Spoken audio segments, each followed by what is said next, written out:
ਸੰਗਤ ਨੂੰ ਵਾਹਿਗੁਰੂ ਜੀ ਕਾ ਖਾਲਸਾ ਵਾਹਿਗੁਰੂ ਜੀ ਕੀ ਫਤਿਹ।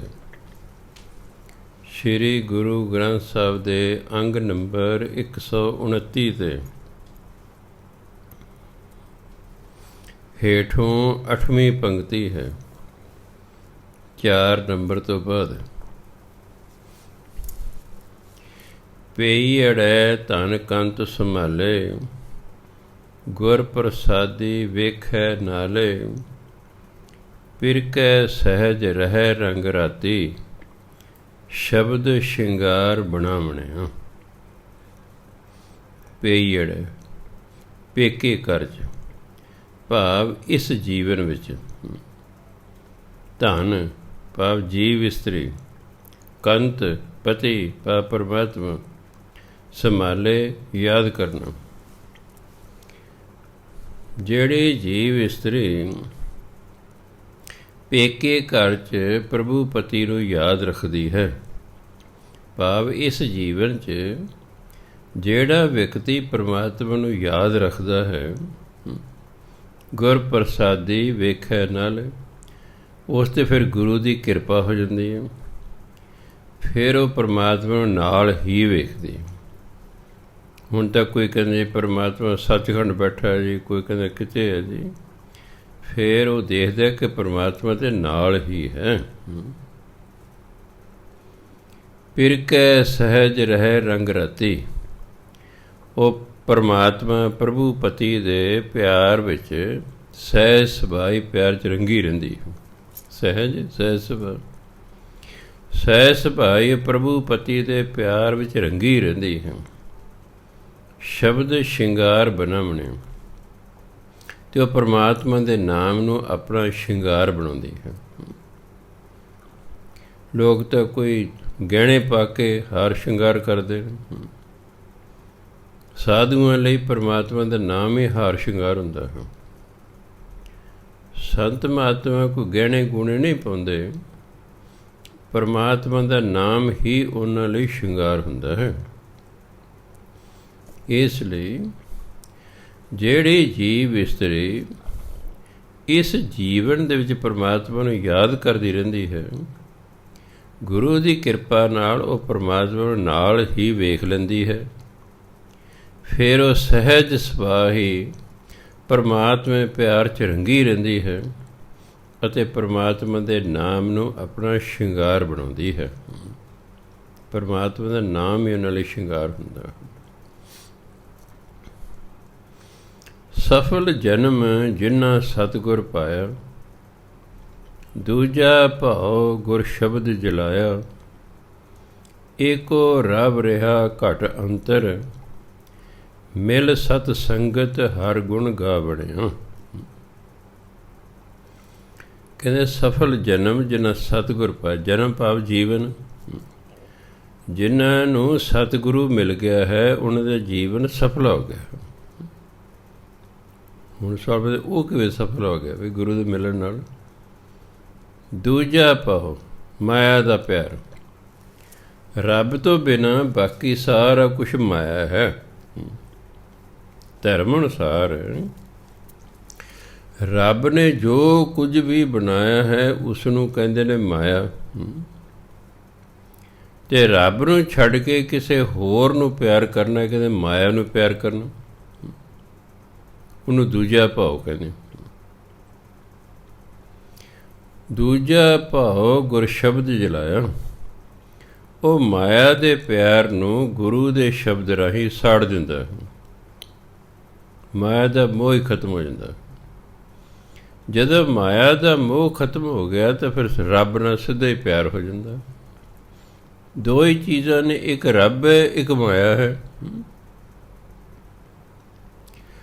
ਆਮ ਮਨੁੱਖਾਂ ਦਾ 99.99% ਲੋਕਾਂ ਦਾ ਮੋਹ ਮਾਇਆ ਨਾਲ ਹੁੰਦਾ ਹੈ,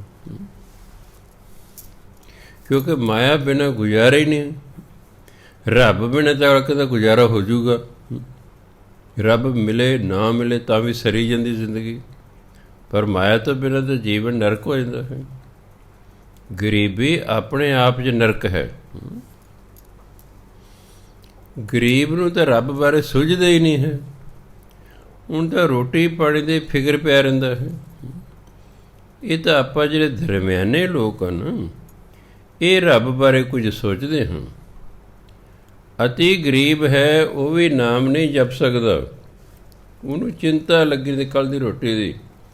ਜਿਹੜਾ ਬਹੁਤਾ ਅਮੀਰ ਹੈ, ਉਹਦੇ ਕੋਲ ਨਾਮ ਜਪਣ ਨੂੰ ਟਾਈਮ ਹੀ ਨਹੀਂ ਹੈ। ਉਹ ਆਪਣੇ ਕੰਮ 'ਚ ਇੰਨਾ ਰੁੱਝ ਜਾਂਦਾ, ਉਹਨੂੰ ਵੇਲ ਹੀ ਨਹੀਂ ਲੱਗਦੀ। ਇਹ ਤਾਂ ਜਿਹੜਾ ਦਰਮਿਆਨਾ ਤਬਕਾ, ਮਿਡਲ ਕਲਾਸ ਜਿਹੜੀ ਹੈ, ਇਹੀ ਭਜਨ ਬੰਦਗੀ ਕਰਦੀ ਹੈ। ਸੋ ਇੱਕ ਹੈ ਮਾਇਆ, ਦੂਜਾ ਹੈ ਪਰਮਾਤਮਾ। ਸੋ ਵੱਧ ਤੋਂ ਵੱਧ ਲੋਕਾਂ ਦਾ ਪਿਆਰ ਮਾਇਆ ਨਾਲ ਹੈ। ਸਿੱਖ ਨੂੰ ਕਹਿ ਤੂੰ ਮਾਇਆ ਨੂੰ ਨਫ਼ਰਤ ਨਹੀਂ ਕਰਨੀ, ਸਿਰਫ ਤੂੰ ਹਰਾਮ ਦੀ ਕਮਾਈ ਨਹੀਂ ਕਰਨੀ। ਤੂੰ 10 ਦੀ ਕਿਰਤ ਨਾਲ ਮਾਇਆ ਕਮਾਉਣੀ, ਚਾਹੇ ਕਰੋੜਾਂ ਰੁਪਈਏ ਕਮਾ ਲੈ। ਤੂੰ ਗਲਤ ਤਰੀਕੇ ਨਾਲ ਮਾਇਆ ਨਹੀਂ ਕਮਾਉਣੀ। ਜੇ ਤੂੰ ਗਲਤ ਤਰੀਕੇ ਨਾਲ ਮਾਇਆ ਕਮਾਵੇਂਗਾ, ਇਹਦਾ ਮੈਂ ਤੇਰਾ ਮਾਇਆ ਨਾਲ ਮੋਹ ਹੈ, ਰੱਬ ਨਾਲ ਕੋਈ ਲੈਣਾ ਦੇਣਾ ਨਹੀਂ ਹੈ। ਇਸ ਲਈ ਫਿਰ ਜਿਹਨੂੰ ਗੁਰੂ ਦੀ ਪ੍ਰਾਪਤੀ ਹੋ ਜਾਂਦੀ ਹੈ, ਗੁਰੂ ਮਹਾਰਾਜ ਫਿਰ ਉਹਨੂੰ ਸ਼ਬਦ ਦਿੰਦੇ ਨੇ, ਪਰ ਗੁਰਮੰਤਰ ਦਿੰਦੇ ਨੇ। ਉਹ ਗੁਰਮੰਤਰ ਦਾ ਜਾਪ ਕਰਦਾ ਰਹਿੰਦਾ ਹੈ, ਇੱਕ ਦਿਨ ਅੰਦਰੋਂ ਮਾਇਆ ਦਾ ਮੋਹ ਖਤਮ ਹੋ ਜਾਂਦਾ। ਫਿਰ ਜਦ ਮਾਇਆ ਦਾ ਮੋਹ ਖਤਮ ਹੁੰਦਾ, ਏਕੋ ਰੱਬ ਰਿਹਾ ਘਟ ਅੰਤਰ, ਫਿਰ ਉਹਨੂੰ ਪਤਾ ਲੱਗਦਾ ਪਰਮਾਤਮਾ ਹੀ ਅੰਦਰ ਵਸਦਾ ਹੈ। ਵੀ ਇੱਕ ਪਰਮਾਤਮਾ ਹੀ ਹੈ ਜਿਹੜਾ ਅੰਦਰ ਘਟ ਸਰੀਰ ਦੇ ਵਿੱਚ ਵਸ ਰਿਹਾ ਹੈ। ਮਿਲ ਸਤ ਸੰਗਤ ਹਰ ਗੁਣ ਗਾਵਣੇ, ਉਹ ਜਿਹਾ ਵਿਅਕਤੀ ਫਿਰ ਸਤ ਸੰਗਤ 'ਚ ਆ ਕੇ ਹਰੀ ਦੇ ਗੁਣ ਗਾਉਂਦਾ ਹੈ, ਬਾਣੀ ਸੁਣਦਾ ਹੈ, ਕੀਰਤਨ ਸੁਣਦਾ ਹੈ, ਨਾਮ ਜਪਦਾ ਹੈ, ਹਰੀ ਦੇ ਗੁਣ ਗਾਉਂਦਾ ਹੈ। ਸਤਿਗੁਰ ਨਾ ਸੇਵੇ ਸੋ ਕਾਹੇ ਆਇਆ, ਤ੍ਰਿਗ ਜੀਵਨ ਬਿਰਥਾ ਜਨਮ ਗਵਾਇਆ।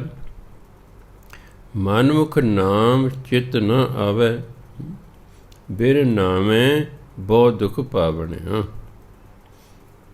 ਜਿਹੜਾ ਗੁਰੂ ਦੀ ਸੇਵਾ ਨਹੀਂ ਕਰਦਾ, ਸਤਿਗੁਰ ਨਾ ਸੇਵੇ ਸੋ ਕਾਹੇ ਆਇਆ, ਉਹ ਕਦੇ ਲਈ ਆਇਆ ਸੰਸਾਰ 'ਚ? ਆ ਕੇ ਗੁਰੂ ਦੇ ਆਖੇ ਹੀ ਨਹੀਂ ਲੱਗਾ। ਸੇਵਾ ਦਾ ਭਾਵ ਹੈ ਗੁਰੂ ਦਾ ਹੁਕਮ ਮੰਨਣਾ, ਗੁਰੂ ਮਹਾਰਾਜ ਦੇ ਆਖੇ ਲੱਗਣਾ। ਇਹ ਨਹੀਂ ਕਿ ਗੁਰਦੁਆਰੇ ਝਾੜੂ ਵੀ ਫੇਰੀ ਜਾਓ, ਪੋਚੇ ਵੀ ਫੇਰੀ ਜਾਓ, ਅਤੇ ਗੁਰਬਾਣੀ ਜੋ ਕਹਿੰਦੀ ਉਸ ਤਰ੍ਹਾਂ ਕਰੋ ਨਾ। ਅਸਲ ਸੇਵਾ ਹੁੰਦੀ ਹੈ ਹੁਕਮ ਮੰਨਣਾ। ਸਤਿਗੁਰ ਨਾ ਸੇਵੇ ਸੋ ਕਾਹੇ ਆਇਆ, ਜਿਹੜਾ ਗੁਰੂ ਦੀ ਸੇਵਾ ਨਹੀਂ ਕਰਦਾ, ਗੁਰੂ ਦਾ ਹੁਕਮ ਨਹੀਂ ਮੰਨਦਾ, ਉਹ ਕਾਹਦੇ ਲਈ ਸੰਸਾਰ 'ਚ ਹੈ? ਉਹਦਾ ਭਾਵ ਉਹਦਾ ਆਉਣਾ ਵਿਅਰਥ ਹੈ। ਤ੍ਰਿਗ ਜੀਵਨ, ਉਹਦਾ ਜੀਵਨ ਤਰਕਾਰ ਯੋਗ ਹੈ, ਨਫ਼ਰਤ ਯੋਗ, ਬਿਰਥਾ ਜਨਮ ਗਵਾਇਆ। ਉਹ ਤਾਂ ਆਪਣਾ ਜੀਵਨ ਵਿਅਰਥ ਗਵਾ ਕੇ ਸੰਸਾਰ ਤੋਂ ਚਲੇ ਜਾਂਦਾ ਹੈ। ਆਇਆ ਸੀ ਬਾਣੀ ਅਨੁਸਾਰ ਜੀਵਨ ਜਿਉਣ, ਆਇਆ ਸੀ ਨਾਮ ਜਪਣ, ਉਹ ਕਰਦਾ ਨਹੀਂ ਹੈ। ਇਸ ਲਈ ਮਨੁੱਖਾ ਜੀਵਨ ਵਿਅਰਥ ਗਵਾ ਕੇ ਤੋਂ ਚਲਾ ਜਾਂਦਾ ਹੈ। ਜਿਵੇਂ ਬੱਚੇ ਨੂੰ ਮਾਂ ਪਿਓ ਸਕੂਲੇ ਭੇਜਣ, ਉਹ ਪੜ੍ਹੇ ਹੈ ਨਾ, ਉਂਝ ਹੋਰ ਕੰਮ ਕਰਦਾ ਰਹੇ, ਅਤੇ ਇਹਦਾ ਮਤਲਬ ਉਹਦਾ ਸਕੂਲ ਜਾਣਾ ਵਿਅਰਥ ਹੈ। ਐਵੇਂ ਹੀ ਸਮਾਂ ਉਹਨੇ ਖਰਾਬ ਕਰ ਲਿਆ ਸਕੂਲ ਜਾ ਕੇ। ਜਿਸ ਕੰਮ ਲਈ ਭੇਜਿਆ ਸੀ ਉਹ ਕੀਤਾ ਨਹੀਂ ਹੈ। ਮਨਮੁਖ ਨਾਮ ਚਿੱਤ ਨਾ ਆਵੇ, ਜਿਹੜਾ ਮਨਮੁਖ ਹੈ ਉਹਦੇ ਨਾਮ ਚੇਤੇ ਹੀ ਨਹੀਂ ਆਉਂਦਾ, ਉਹਨੂੰ ਨਾਮ ਯਾਦ ਹੀ ਨਹੀਂ ਆਉਂਦਾ। ਬਿਨ ਨਾਮੇ ਬਹੁਤ ਦੁੱਖ ਪਾਵਣੇ, ਉਹ ਨਾਮ ਜਪਦਾ ਨਹੀਂ, ਫਿਰ ਦੁੱਖ ਪਾਉਂਦਾ ਹੈ, ਉਹ ਦੁੱਖ ਪਾਉਂਦਾ। ਪਰਮਾਤਮਾ ਵਾਲਾ ਪਾਸਾ ਹੀ ਸੁਖਦਾਈ ਹੈ। ਸੋ ਜਿੱਥੇ ਅਸੀਂ ਕਿਰਤ ਕਰਨੀ ਹੈ, ਉੱਥੇ ਅਸੀਂ ਪਰਮਾਤਮਾ ਦਾ ਪੱਲਾ ਫੜੀ ਰੱਖਣਾ ਹੈ, ਪਰਮਾਤਮਾ ਦਾ ਨਾਮ ਜਪਣਾ, ਬਾਣੀ ਪੜ੍ਹਨੀ ਹੈ। ਕਿਰਤ ਤਾਂ ਅਸੀਂ ਕਰਨੀ ਹੀ ਕਰਨੀ, ਸਾਨੂੰ ਗੁਰੂ ਨਾਨਕ ਜੀ ਦਾ ਹੁਕਮ ਹੈ। कि सिख ने किरत करके अपना गुजारा करना है, मंग के नहीं करना। चोरियां, डाके, ठगियां, ठोरियां इस तरह नहीं गुजारा करना, किरत करके करना।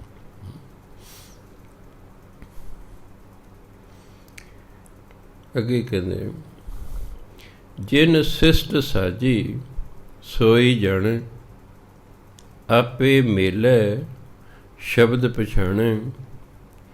नानक नाम मिलिया तिन जन को, जिन तुर मस्तक लेख लिखावणे। जिन सिस्ट साजी, जिन्हें सृष्टि बनाई है, सोई जाने, ਉਹੀ ਸ੍ਰਿਸ਼ਟੀ ਬਾਰੇ ਜਾਣਦਾ ਹੈ। ਆਪੇ ਮੇਲੇ ਸ਼ਬਦ ਪਛਾਣ।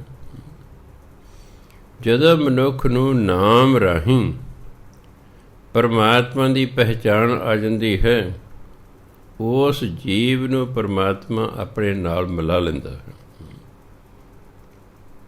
ਅਸੀਂ ਤਾਂ ਨਾਮ ਜਪੀ ਜਾਣਾ, ਬਾਕੀ ਸਾਰੇ ਕੰਮ ਗੁਰੂ ਅਤੇ ਪਰਮਾਤਮਾ ਨੇ ਕਰਨੇ ਹਨ।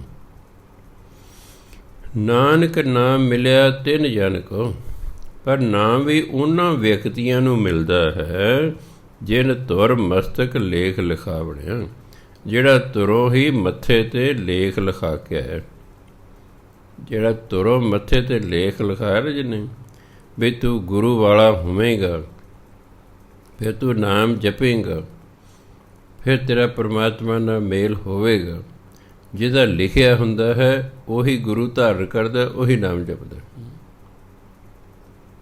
ਜਿਹੜਾ ਨਾਮ ਨਹੀਂ ਜਪਦਾ, ਬਾਣੀ ਨਹੀਂ ਪੜ੍ਹਦਾ, ਗੁਰੂ ਧਾਰਨ ਨਹੀਂ ਕਰਦਾ, ਮੱਥੇ 'ਤੇ ਲੇਖ ਹੀ ਨਹੀਂ ਲਿਖਿਆ ਤੇ ਅਸੀਂ ਉਹਦਾ ਮਾਣ ਹੀ ਨਹੀਂ ਕਰਦਾ। ਇਹ ਇਕੱਲਾ ਇਹ ਲੇਖ ਨਹੀਂ, ਐਕਚੁਅਲੀ ਸਾਡਾ ਸਾਰਾ ਜੀਵਨ ਹੀ ਲਿਖਿਆ ਹੋਇਆ ਹੈ।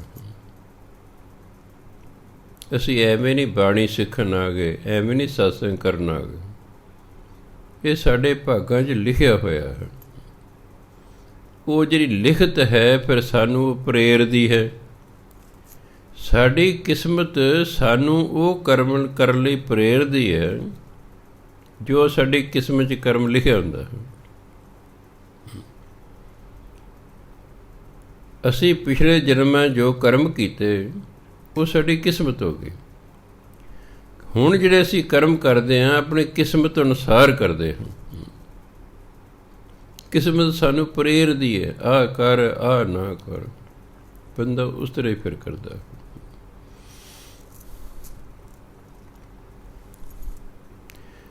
ਮਾਝ ਮਹਿਲਾ ਚੌਥਾ। ਚੌਥੇ ਪਾਤਸ਼ਾਹ ਕਹਿੰਦੇ, ਆਦਿ ਪੁਰਖ ਅਪਰੰਪਰ ਆਪੇ, ਆਪੇ ਥਾਪੇ ਥਾਪ ਉਥਾਪੇ, ਸਭ ਮਹਿ ਵਰਤੈ ਏਕੋ ਸੋਈ, ਗੁਰਮੁਖ ਸੋਭਾ ਪਾਵਣਿਆ। ਆਦਿ ਪੁਰਖ ਸਭ ਤੋਂ ਪਹਿਲਾ ਇਨਸਾਨ, ਪਰਮਾਤਮਾ ਆਦਿ ਪੁਰਖ। ਜਿਵੇਂ ਗੁਰੂ ਗ੍ਰੰਥ ਸਾਹਿਬ ਨੂੰ ਆਦਿ ਗ੍ਰੰਥ ਕਹਿੰਦੇ ਨੇ, ਸਭ ਤੋਂ ਪਹਿਲਾਂ। ਅਪਰੰਪਰ ਹੁੰਦਾ ਜਿਹੜਾ ਪਰੇ ਤੋਂ ਪਰੇ ਹੋਵੇ, ਬੇਅੰਤ। ਪਰਮਾਤਮਾ ਆਦਿ ਪੁਰਖ ਹੈ ਅਤੇ ਬੇਅੰਤ ਹੈ, ਉਹਦਾ ਕੋਈ ਅੰਤ ਹੀ ਨਹੀਂ ਹੈ। ਬੇਅੰਤ ਫਾਰਸੀ ਦਾ ਸ਼ਬਦ ਹੈ। ਬੇ ਮੈਨੇ ਬਿਨਾਂ, ਅੰਤ ਮੈਨੇ ਐਂਡ। ਜਿਹਦਾ ਅੰਤ ਹੀ ਕੋਈ ਨਹੀਂ ਉਹਨੂੰ ਕਹਿੰਦੇ ਨੇ ਬੇਅੰਤ। ਜਿਵੇਂ ਕਹਿੰਦੇ ਬੇਅਕਲ, ਇਹ ਬੇਅਕਲ ਹੈ, ਅਕਲ ਤੋਂ ਬਿਨਾਂ। ਇਹ ਬੇਵਕੂਫ ਹੈ, ਜਿਹਨੂੰ ਬੇਵਕੂਫ ਕਹਿੰਦੇ ਨੇ। ਆਪਾਂ ਕਾਹਲੀ 'ਚ ਕਹਿੰਦੇ ਬੇਵਕੂਫ ਹੈ। ਫਾਰਸੀ ਦਾ ਸ਼ਬਦ ਹੈ ਬੇਵਕੂਫ। ਬੱਬੇ ਨੂੰ ਲਾਂ ਬੇ, ਵਾਹ ਵਾਹ ਕੱਕੇ ਨੂੰ ਦਲੈਂਕੜ ਫਫਾ, ਵਕੂਫ। ਵਕੂਫ ਮੈਨੇ ਅਕਲ, ਬੇ ਮੈਨੇ ਬਿਨਾਂ। ਬੇਵਕੂਫ, ਬੇਅਕਲ, ਜਿਹਨੂੰ ਆਪਾਂ ਤੇਜ਼ੀ ਨਾਲ ਕਹਿੰਦੇ ਇਹ ਬੇਵਕੂਫ ਹੈ ਜੀ। ਸੋ ਪਰਮਾਤਮਾ ਆਦਿ ਪੁਰਖ ਹੈ, ਉਸ ਤੋਂ ਪਹਿਲਾਂ ਕੋਈ ਨਹੀਂ ਸੀ। ਉਹ ਅਪਰੰਪਰ ਹੈ, ਉਹ ਬੇਅੰਤ ਹੈ। ਆਪੇ ਥਾਪੇ ਥਾਪ ਉਥਾਪੇ, ਥਾਪਣਾ ਹੁੰਦਾ ਬਣਾਉਣਾ। ਉਹ ਆਪ ਹੀ ਜੀਵਾਂ ਨੂੰ ਬਣਾਉਂਦਾ ਹੈ। ਥਾਪ ਪੱਪੇ ਨੂੰ ਸਾਰੇ ਬਣਾ ਕੇ ਉਥਾਪੇ ਨਾਸ ਕਰਦਾ ਹੈ, ਮਾਰਦਾ ਹੈ। ਉਹ ਹਰ ਇੱਕ ਚੀਜ਼ ਨੂੰ ਆਪ ਹੀ ਬਣਾਉਂਦਾ ਹੈ ਅਤੇ ਆਪ ਬਣਾ ਕੇ ਫਿਰ ਉਸ ਦਾ ਨਾਸ ਵੀ ਉਹੀ ਕਰਦਾ ਹੈ। ਸਭ ਮੈਂ ਵਰਤੈ ਏਕੋ ਸੋਈ।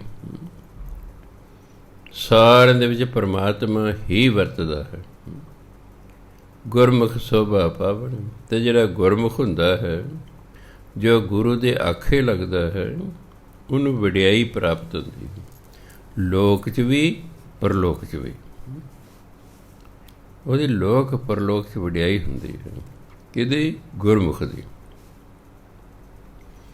ਹੋਂ ਵਾਰੀ ਜੀਓ ਵਾਰੀ ਨਿਰੰਕਾਰੀ ਨਾਮ ਧਿਆਵਣਿਆ। ਤਿਸ ਰੂਪ ਨ ਰੇਖਿਆ ਘਟ ਘਟ ਦੇਖਿਆ ਗੁਰਮੁਖ ਅਲਖ ਲਿਖਾਵਣੇ। ਇਹਨੂੰ ਅਲਖ ਨਹੀਂ ਪੜ੍ਹਦੇ ਨੇ, ਲਖ ਦਾ ਵਿਰੋਧੀ ਸ਼ਬਦ ਹੈ ਅਲਖ। ਲਖ ਹੁੰਦਾ ਦੇਖਣਾ ਸਮਝਣਾ, ਅਲਖ ਜਿਹਨੂੰ ਦੇਖਿਆ ਅਤੇ ਸਮਝਿਆ ਨਾ ਜਾ ਸਕੇ ਉਹਨੂੰ ਕਹਿੰਦੇ ਅਲਖ। ਅਲਖ ਲਿਖਾ ਬਣਿਆ। ਹੋਂ ਵਾਰੀ ਜੀਓ ਵਾਰੀ। ਮੈਂ ਆਪਣੀ ਜਿੰਦ ਵਾਰਦਾ ਹਾਂ। ਕਿਸ ਤੋਂ? ਨਿਰੰਕਾਰੀ ਨਾਮ ਧਿਆਵਨ। ਨਿਰੰਕਾਰੀ ਮੈਨੂੰ ਪਰਮਾਤਮਾ ਦਾ। ਜਿਹੜਾ ਪਰਮਾਤਮਾ ਦਾ ਨਾਮ ਧਿਆਉਂਦਾ ਹੈ, ਪਰਮਾਤਮਾ ਦਾ ਨਾਮ ਜਪਦਾ ਹੈ, ਵਾਹਿਗੁਰੂ ਵਾਹਿਗੁਰੂ ਕਰਦਾ ਹੈ, ਚੌਥੇ ਪਾਤਸ਼ਾਹ ਕਹਿੰਦੇ ਮੈਂ ਉਸ ਤੋਂ ਬਰਿਹਾਰ ਜਾਂਦਾ, ਮੈਂ ਉਸ ਤੋਂ ਸਦਕੇ ਜਾਂਦਾ ਹਾਂ, ਮੈਂ ਉਸ ਤੋਂ ਆਪਣੀ ਜਿੰਦ ਵਾਰਦਾ ਹਾਂ। ਕਿੰਨੀ ਵਡਿਆਈ ਗੁਰੂ ਮਾਰਕਾ ਦੇ ਨਾਮ ਜਪਣ ਵਾਲੇ ਦੀ। ਤਿਸ ਰੂਪ ਨਾ ਰੇਖਿਆ। ਪਰਮਾਤਮਾ ਦਾ ਕੋਈ ਰੂਪ ਨਹੀਂ। ਰੇਖਿਆ, ਰੇਖਾ ਲਾਈਨ ਨੂੰ ਕਹਿੰਦੇ, ਕੋਈ ਨਿਸ਼ਾਨੀ ਨਹੀਂ। ਪਰਮਾਤਮਾ ਦਾ ਨਾ ਕੋਈ ਰੂਪ ਹੈ, ਨਾ ਕੋਈ ਨਿਸ਼ਾਨੀ ਹੈ। ਘੱਟ ਘੱਟ ਦੇਖਿਆ, ਪਰ ਉਸ ਨੂੰ ਹਰ ਇੱਕ ਸਰੀਰ ਵਿੱਚ ਵੇਖਿਆ ਜਾ ਸਕਦਾ ਹੈ। ਕਿਵੇਂ? ਗੁਰਮੁਖ ਅਲਖ ਲਿਖਾਵਣ। ਗੁਰੂ ਦੇ ਰਾਹੀਂ ਉਹ ਪਰਮਾਤਮਾ ਜੋ ਅਲਖ ਹੈ, ਜੋ ਦਿਸਦਾ ਨਹੀਂ ਹੈ, ਜੋ ਸਾਡੀ ਸਮਝ ਤੋਂ ਪਰਾਂ ਹੈ, ਲਿਖਾ ਬਣਿਆ। ਉਹਨੂੰ ਦੇਖਿਆ ਜਾ ਸਕਦਾ ਹੈ, ਉਹਨੂੰ ਸਮਝਿਆ ਜਾ ਸਕਦਾ ਹੈ। ਕਿਵੇਂ? ਗੁਰੂ ਦੇ ਰਾਹੀਂ। ਜਦੋਂ ਅਸੀਂ ਗੁਰੂ ਦੇ ਆਖੇ ਲੱਗਾਂਗੇ ਫਿਰ ਅਸੀਂ ਗੁਰਮੁਖ ਬਣ ਜਾਵਾਂਗੇ। ਜਦੋਂ ਗੁਰਮੁਖ ਬਣ ਜਾਵਾਂਗੇ ਫਿਰ ਪਰਮਾਤਮਾ ਦੇ ਦਰਸ਼ਨ ਹੋਣਗੇ। ਹੁਣ ਤਾਂ ਅਸੀਂ 25% ਗੁਰਮੁਖ, 75% ਮਨਮੁਖ ਹਾਂ। ਜਿਹੜੇ ਤੁਹਾਨੂੰ ਬਹੁਤ ਹੀ ਗੁਰਮੁਖ ਦੇਖਦੇ ਨੇ 75% ਗੁਰਮੁਖ ਨੇ, 25% ਫਿਰ ਵੀ ਮਨਮੁਖ ਨੇ। ਗੁਰਮੁਖ ਲੱਭਣਾ ਤਾਂ ਬਹੁਤ ਹੀ ਔਖਾ ਹੈ। ਕੋਟਣ ਮੈਂ ਕੋ, ਉਹ ਤਾਂ ਕਰੋੜਾਂ 'ਚ ਕੋਈ ਕਿੱਦਾਂ ਹੋਊਗਾ ਜਿਹਨੂੰ ਅਸੀਂ ਵਾਕਿਆ ਹੀ, ਜਿਹਦਾ ਜੀਵਨ, ਜਿਹਦੀ ਰਹਿਣੀ ਬਹਿਣੀ, ਜਿਹਦੀ ਸੋਚ ਗੁਰਬਾਣੀ ਅਨੁਸਾਰ ਹੋ ਜਾਏ, ਉਹਨੂੰ ਗੁਰਮੁਖ ਕਹਿੰਦੇ। ਅਤੇ ਉਹਦੇ ਕਲਯੁੱਗ ਦੇ ਵਿੱਚ ਲੱਭਣੇ ਮੁਸ਼ਕਿਲ। ਤੂੰ ਦਇਆਲ ਕਿਰਪਾਲ ਪ੍ਰਭ ਸੋਈ। ਤੁਧ ਬਿਨ ਦੂਜਾ ਅਵਰ ਨਾ ਕੋਈ। ਗੁਰ ਪ੍ਰਸਾਦ ਕਰੇ ਨਾਮ ਦੇਵੈ। ਨਾਮੇ ਨਾਮ ਸਮਾਵਣਿਆ। ਤੂੰ ਦਇਆਲ। ਜੇ ਤੂੰ ਬੋਲੋਗੇ ਤੂੰ ਦਇਆਲ, ਤੂੰ ਫਾਰਸੀ ਦਾ ਸ਼ਬਦ ਹੈ, ਅਰਥ ਹੈ ਤੂੰ, ਅਤੇ ਤੂੰ ਪੰਜਾਬੀ ਦਾ ਸ਼ਬਦ ਹੈ। ਜੇ ਟਿੱਪੀ ਲਾ ਕੇ ਬੋਲੋਗੇ ਤਾਂ ਪੰਜਾਬੀ ਦਾ ਹੋ ਗਿਆ ਤੂੰ, ਬਿਨਾਂ ਟਿੱਪੀ ਤੋਂ ਬੋਲੋਗੇ ਤੂੰ ਫਾਰਸੀ ਦਾ ਸ਼ਬਦ ਹੈ, ਅਰਥ ਇੱਕੋ ਹੀ ਹੈ।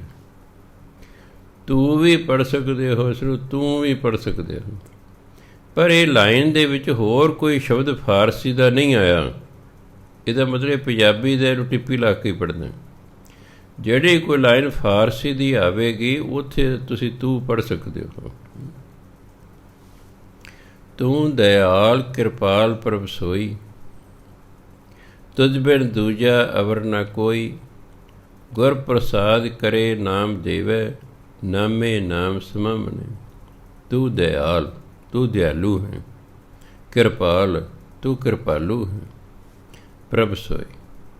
ਪਰਮਾਤਮਾ ਦਿਆਲੂ ਹੈ, ਪਰਮਾਤਮਾ ਕਿਰਪਾਲੂ ਹੈ। ਤੁਧ ਬਿਨ ਦੂਜਾ ਅਵਰ ਨ ਕੋਈ, ਤੇਰੇ ਤੋਂ ਬਿਨਾਂ ਦੂਜਾ ਤੇਰੇ ਵਰਗਾ ਕੋਈ ਹੋਰ ਹੈ ਹੀ ਨਹੀਂ। ਇਹੀ ਕਾਰਨ ਹੈ ਕਿ ਜਿਨ੍ਹਾਂ ਨੇ ਪਰਮਾਤਮਾ ਦੇ ਦਰਸ਼ਨ ਕੀਤੇ ਉਹ ਦੱਸ ਹੀ ਨਹੀਂ ਸਕੇ ਪਰਮਾਤਮਾ ਕਿਹੋ ਜਿਹਾ, ਕਿਉਂਕਿ ਪਰਮਾਤਮਾ ਵਰਗਾ ਹੋਰ ਹੈ ਹੀ ਨਹੀਂ। ਕਿਸੇ ਬਾਰੇ ਦੱਸਣ ਲਈ ਜ਼ਰੂਰੀ ਹੈ ਉਹਦੇ ਵਰਗਾ ਕੋਈ ਹੋਰ ਹੋਵੇ। ਜੇ ਉਹਦੇ ਵਰਗਾ ਕੋਈ ਹੋਰ ਹੈ ਹੀ ਨਹੀਂ ਤਾਂ ਉਹਦੇ ਬਾਰੇ ਦੱਸਿਆ ਹੀ ਨਹੀਂ ਜਾ ਸਕਦਾ। ਇਸ ਕਰਕੇ ਜਿਨ੍ਹਾਂ ਨੇ ਪਰਮਾਤਮਾ ਦੇ ਦਰਸ਼ਨ ਕੀਤੇ, ਨਾ ਉਹ ਲਿਖ ਸਕੇ ਨੇ, ਨਾ ਉਹ ਦੱਸ ਸਕੇ ਨੇ, ਅਤੇ ਦਿਖਾਇਆ ਕਿਸੇ ਨੂੰ ਜਾ ਨਹੀਂ ਸਕਦੇ, ਤਾਂ ਆਪ ਦੇਖਣਾ ਪੈਂਦਾ। ਦਿਖਾਇਆ ਨਹੀਂ ਜਾ ਸਕਦਾ, ਦੇਖਣਾ ਪੈਂਦਾ। ਭਾਈ ਰਘਵੀਰ ਸਿੰਘ ਜੀ ਕੈਲਕਟੇ ਵਾਲੇ, ਉਹ ਪਤਾ ਕਰਦੇ ਕਰਦੇ ਕੋਈ ਬ੍ਰਹਮ ਗਿਆਨੀ ਪਤਾ ਲੱਗਿਆ, ਸੰਤ ਅਤਰ ਸਿੰਘ ਜੀ ਮਸਤੂਆਣੇ ਵਾਲੇ ਬ੍ਰਹਮ ਗਿਆਨੀ ਨੇ, ਉਹਨਾਂ ਕੋਲ ਆ ਗਿਆ, ਵਿਚਾਰ ਚਰਚਾ ਹੋਈ। ਸੰਤ ਇੱਕ ਮੌਜ 'ਚ ਆ ਕੇ ਕਹਿੰਦੇ, ਰਘਵੀਰ ਸਿੰਘ ਜੀ ਤੁਹਾਨੂੰ ਪਰਮਾਤਮਾ ਦੇ ਦਰਸ਼ਨ ਕਰਾਈਏ। ਰਘਵੀਰ ਸਿੰਘ ਮਨ 'ਚ ਹੈਰਾਨ ਨੇ ਵੀ ਅੱਜ ਤੱਕ ਕੋਈ ਪਰਮਾਤਮਾ ਦੇ ਦਰਸ਼ਨ ਕਰਾ ਹੀ ਨਹੀਂ ਸਕਿਆ ਕਿਸੇ ਨੂੰ, ਇਹ ਤਾਂ ਆਪ ਕਰਨੇ ਹੁੰਦੇ ਨੇ। ਅਤੇ ਇਹ ਕਹਿੰਦੇ ਮੈਂ ਤੈਨੂੰ ਦਰਸ਼ਨ ਕਰਾ, ਤਾਂ ਬੜੇ ਖੁਸ਼ ਹੋ, ਕਹਿੰਦੇ ਕਰਾ ਦਿਓ ਜੀ। ਕਹਿੰਦਾ ਮੈਂ ਉਹਨਾਂ ਦੇ ਚਿਹਰੇ ਵੱਲ ਵੇਖ ਰਿਹਾ, ਸੰਤ ਅਤਰ ਸਿੰਘ ਦੇ, ਉਹਨੇ ਅੱਖਾਂ ਬੰਦ ਕਰ ਲਈਆਂ, ਉਹਨਾਂ ਦਾ ਚਿਹਰਾ ਲਾਲ ਹੋਣਾ ਸ਼ੁਰੂ ਹੋ ਗਿਆ, ਲਾਲ ਹੋਈ ਗਿਆ। ਮੈਨੂੰ ਐਂ ਲੱਗਿਆ ਇਹ ਕਿਸੇ ਵੇਲੇ ਹੀ ਫੜ ਸਕਦਾ ਵੀ ਇੰਨਾ ਲਾਲ ਹੋ ਗਿਆ। ਅਤੇ ਉਹਨਾਂ ਅਚਾਨਕ ਅੱਖਾਂ ਖੋਲ੍ਹੀਆਂ ਅਤੇ ਹੱਸ ਪਏ। ਕਹਿੰਦੇ ਰਘਵੀਰ ਸਿੰਘ ਜੀ ਪਰਮਾਤਮਾ ਦੇਖਿਆ ਜਾ ਸਕਦਾ, ਦਿਖਾਇਆ ਨਹੀਂ ਜਾ ਸਕਦਾ। ਇਹ ਤਾਂ ਆਪ ਹੀ ਦੇਖਣਾ ਪੈਂਦਾ। ਗੁਰੂ ਮਹਾਰਾਜ ਤੇ ਸਿਰਫ ਕਿਰਪਾ ਕਰਦੇ, ਇਸ ਲਈ ਕਿ ਤੁਧ ਬਿਨ ਦੂਜਾ ਅਵਰ ਨ ਕੋਈ। ਹੈ ਪਰਮਾਤਮਾ ਤੇਰੇ ਤੋਂ ਬਿਨਾਂ ਦੂਜਾ ਕੋਈ ਤੇਰੇ ਵਰਗਾ ਹੈ ਹੀ ਨਹੀਂ। ਗੁਰ ਪ੍ਰਸਾਦ ਕਰੇ, ਜੇ ਗੁਰੂ ਕਿਰਪਾ ਕਰਦੇ ਨਾ, ਨਾਮ ਦੇਵੇ, ਫਿਰ ਮਨੁੱਖ ਨੂੰ ਨਾਮ ਦੀ ਦਾਤ ਦਿੰਦੇ, ਫਿਰ ਗੁਰਮੰਤਰ ਦਿੰਦੇ ਨੇ। ਨਾਮੇ ਨਾਮ ਸਮਾਵਣਿਆ, ਫਿਰ ਉਹ ਨਾਮ ਦੇ ਰਾਹੀਂ ਮਨੁੱਖ ਨਾਮ ਦੇ ਵਿੱਚ ਹੀ ਲੀਨ ਹੋ ਜਾਂਦਾ ਹੈ। ਜੇ ਨਾਮ ਜਪਦਾ ਕਹਿੰਦੇ ਪਰਮਾਤਮਾ ਦੇ ਵਿੱਚ ਹੀ ਸਮਾ ਜਾਂਦਾ ਹੈ। ਤੂੰ ਆਪੇ ਸੱਚਾ ਸਿਰਜਣਹਾਰਾ, ਭਗਤੀ ਭਰੇ ਤੇਰੇ ਭੰਡਾਰਾ। ਗੁਰਮੁਖ ਨਾਮ ਮਿਲੈ ਮਨ ਭੀਜੈ, ਸਹਿਜ ਸਮਾਧ ਲਗਾਵਣਿਆ। ਤੂੰ ਆਪੇ ਸੱਚਾ ਸਿਰਜਣਹਾਰਾਂ ਦਾ ਬਣਾਉਣ ਵਾਲਾ, ਸ੍ਰਿਸ਼ਟੀ ਨੂੰ ਸਿਰਜਣ ਵਾਲਾ, ਸ੍ਰਿਸ਼ਟੀ ਨੂੰ ਬਣਾਉਣ ਵਾਲਾ। ਤੂੰ ਆਪੇ ਸੱਚਾ ਸਿਰਜਣਹਾਰਾ, ਸੱਚਾ ਦਾ ਸਦਾ ਰਹਿਣ ਵਾਲਾ। ਹੈ ਪਰਮਾਤਮਾ ਤੂੰ ਸਦਾ ਰਹਿਣ ਵਾਲਾ ਹੈ, ਤੂੰ ਹਰ ਇੱਕ ਨੂੰ ਸਿਰਜਣ ਵਾਲਾ ਹੈ, ਬਣਾਉਣ ਵਾਲਾ ਹੈ। ਭਗਤੀ ਭਰੇ ਤੇਰੇ ਭੰਡਾਰਾ, ਤੇਰੇ ਜਿਹੜੇ ਭੰਡਾਰੇ ਨੇ ਭਗਤੀ ਦੇ ਨਾਲ ਭਰੇ ਪਏ ਨੇ। ਪਰਮਾਤਮਾ ਦੇ ਭੰਡਾਰੇ ਭਗਤੀ ਨਾਲ ਭਰੇ ਪਏ ਨੇ। ਗੁਰਮੁਖ ਨਾਮ ਮਿਲੈ ਮਨ ਭੀਜੈ, ਗੁਰੂ ਦੇ ਰਾਹੀਂ ਜਦੋਂ ਨਾਮ ਦੀ ਪ੍ਰਾਪਤੀ ਹੁੰਦੀ ਹੈ, ਮਨ ਭੀਜੈ, ਮਨ ਭਿੱਜ ਜਾਂਦਾ ਹੈ, ਮਨ ਤ੍ਰਿਪਤ ਹੋ ਜਾਂਦਾ ਹੈ। ਸਹਿਜ ਸਮਾਧ ਲਗਾਵਣੇ, ਅਤੇ ਮਨੁੱਖ ਦੀ ਸਹਿਜੇ ਹੀ ਸਮਾਧੀ ਲੱਗ ਜਾਂਦੀ ਹੈ। ਨਾਮ ਦੀ ਦਾਤ ਮਿਲ ਗਈ, ਫਿਰ ਬੰਦੇ ਨੇ ਨਾਮ ਜਪਿਆ, ਇਹਦਾ ਮਨ ਨਾਮ ਨਾਲ ਭਿੱਜ ਗਿਆ, ਫਿਰ ਦੀ ਸਹਿਜੇ ਹੀ ਸਮਾਧੀ ਲੱਗ ਗਈ। ਸਮਾਧੀ ਉਹ ਅਵਸਥਾ ਹੁੰਦੀ ਹੈ ਜਿੱਥੇ ਸਾਨੂੰ ਸੰਸਾਰ ਦਾ ਕੋਈ ਫੁਰਨਾ ਨਾ ਆਵੇ। ਤੁਸੀਂ ਵਾਹਿਗੁਰੂ ਵਾਹਿਗੁਰੂ ਕਰ ਰਹੇ ਹੋ, ਬਸ ਵਾਹਿਗੁਰੂ ਤੋਂ ਬਿਨਾਂ ਕੋਈ ਖਿਆਲ ਨਹੀਂ ਆ ਰਿਹਾ। ਆਪਾਂ ਤਾਂ ਵਾਹਿਗੁਰੂ ਹੈ ਕਦੇ ਕਿੰਨੇ ਖਿਆਲ ਵਿੱਚ ਆਈ ਜਾਂਦੇ ਨੇ, ਕਦੇ ਕੋਈ ਕਦੇ ਕੋਈ ਕਦੇ ਕੋਈ। ਸਮਾਧੀ ਦਾ ਮਤਲਬ ਹੈ ਕਿ ਸਿਮਰਨ ਤੋਂ ਬਿਨਾਂ ਹੋਰ ਕੋਈ ਖਿਆਲ ਹੀ ਨਹੀਂ ਆ ਰਿਹਾ, ਸਾਰਾ ਧਿਆਨ ਵਾਹਿਗੁਰੂ ਵਿੱਚ ਹੈ। ਕਈ ਵਾਰੀ ਬਾਣੀ ਪੜ੍ਹਦਿਆਂ ਵੀ ਸਮਾਧੀ ਲੱਗ ਜਾਂਦੀ ਹੈ। ਇੰਨੇ ਧਿਆਨ ਨਾਲ ਬੰਦਾ ਬਾਣੀ ਪੜ੍ਹ ਰਿਹਾ ਹੁੰਦਾ ਕਿ ਉਹ ਸੰਸਾਰ ਨਾਲੋਂ ਟੁੱਟ ਜਾਂਦਾ ਹੈ। ਸੰਸਾਰੀ ਕੋਈ ਖਿਆਲ ਨਹੀਂ ਉਹਨੂੰ ਆ ਰਿਹਾ ਹੁੰਦਾ ਹੈ, ਉਹ ਵੀ ਸਮਾਧੀ ਚਲੇ ਜਾਂਦਾ।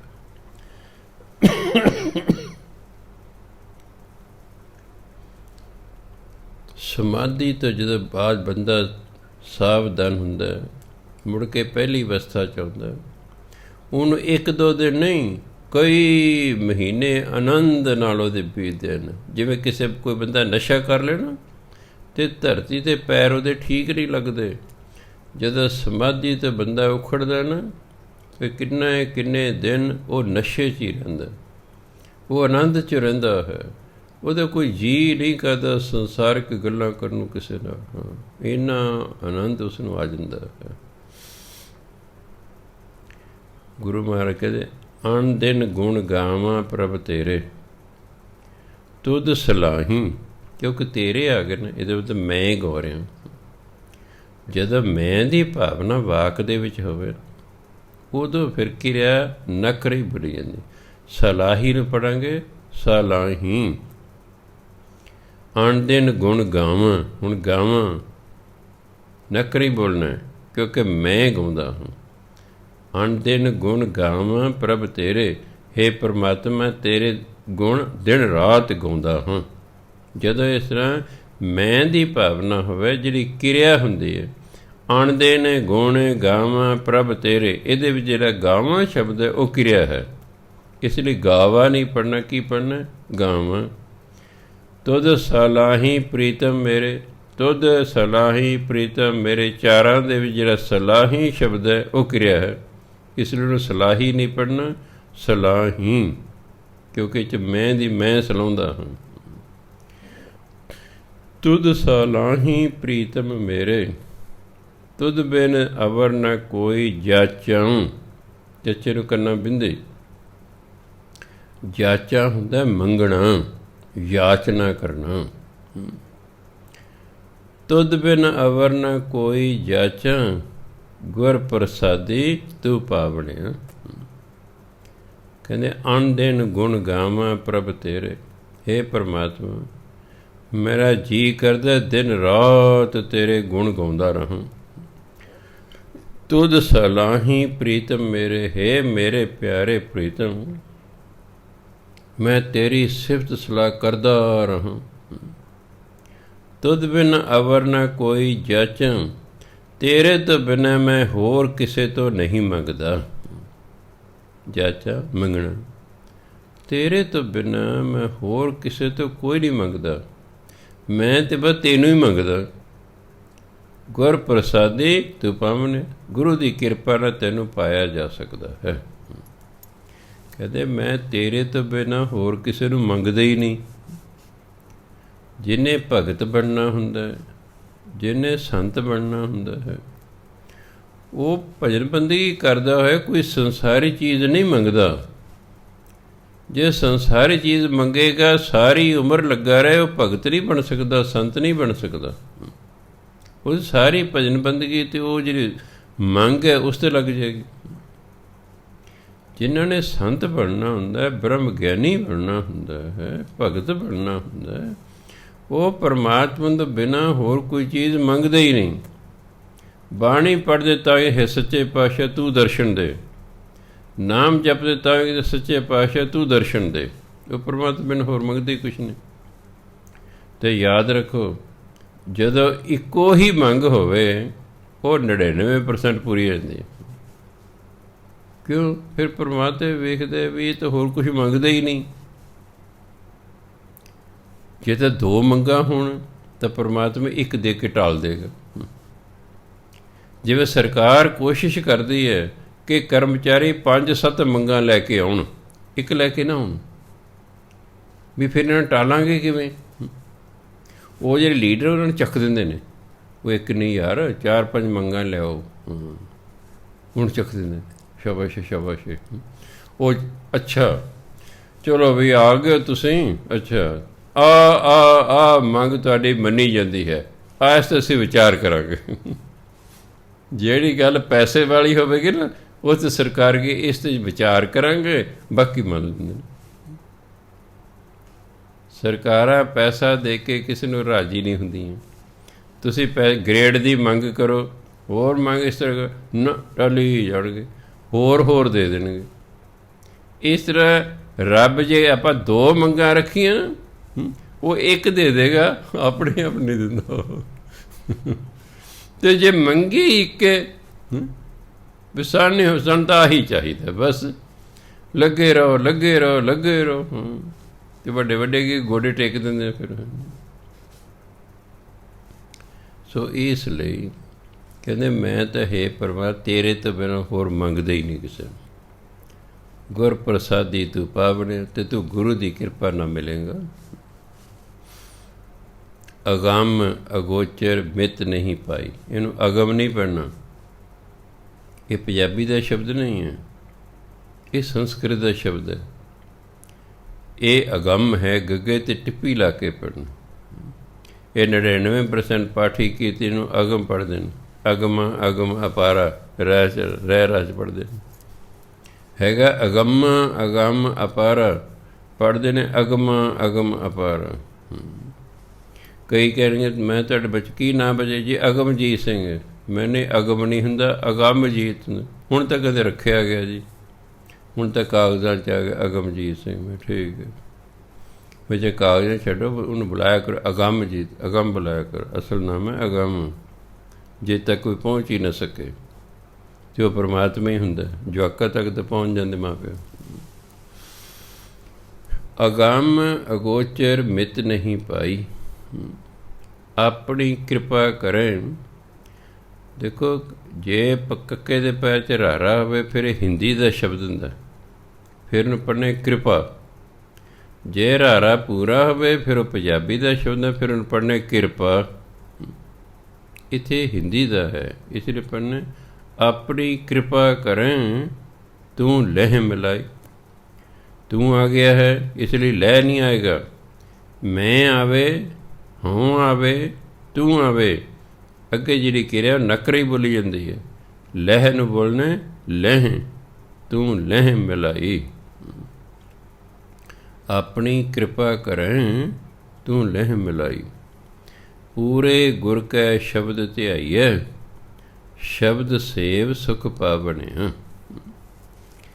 ਅਗੰਮ ਜਿਹਦੇ ਤੱਕ ਪਹੁੰਚਿਆ ਨਾ ਜਾ ਸਕੇ, ਅਗੋਚਰ ਜਿਸ ਨੂੰ ਪਕੜਿਆ ਨਾ ਜਾ ਸਕੇ।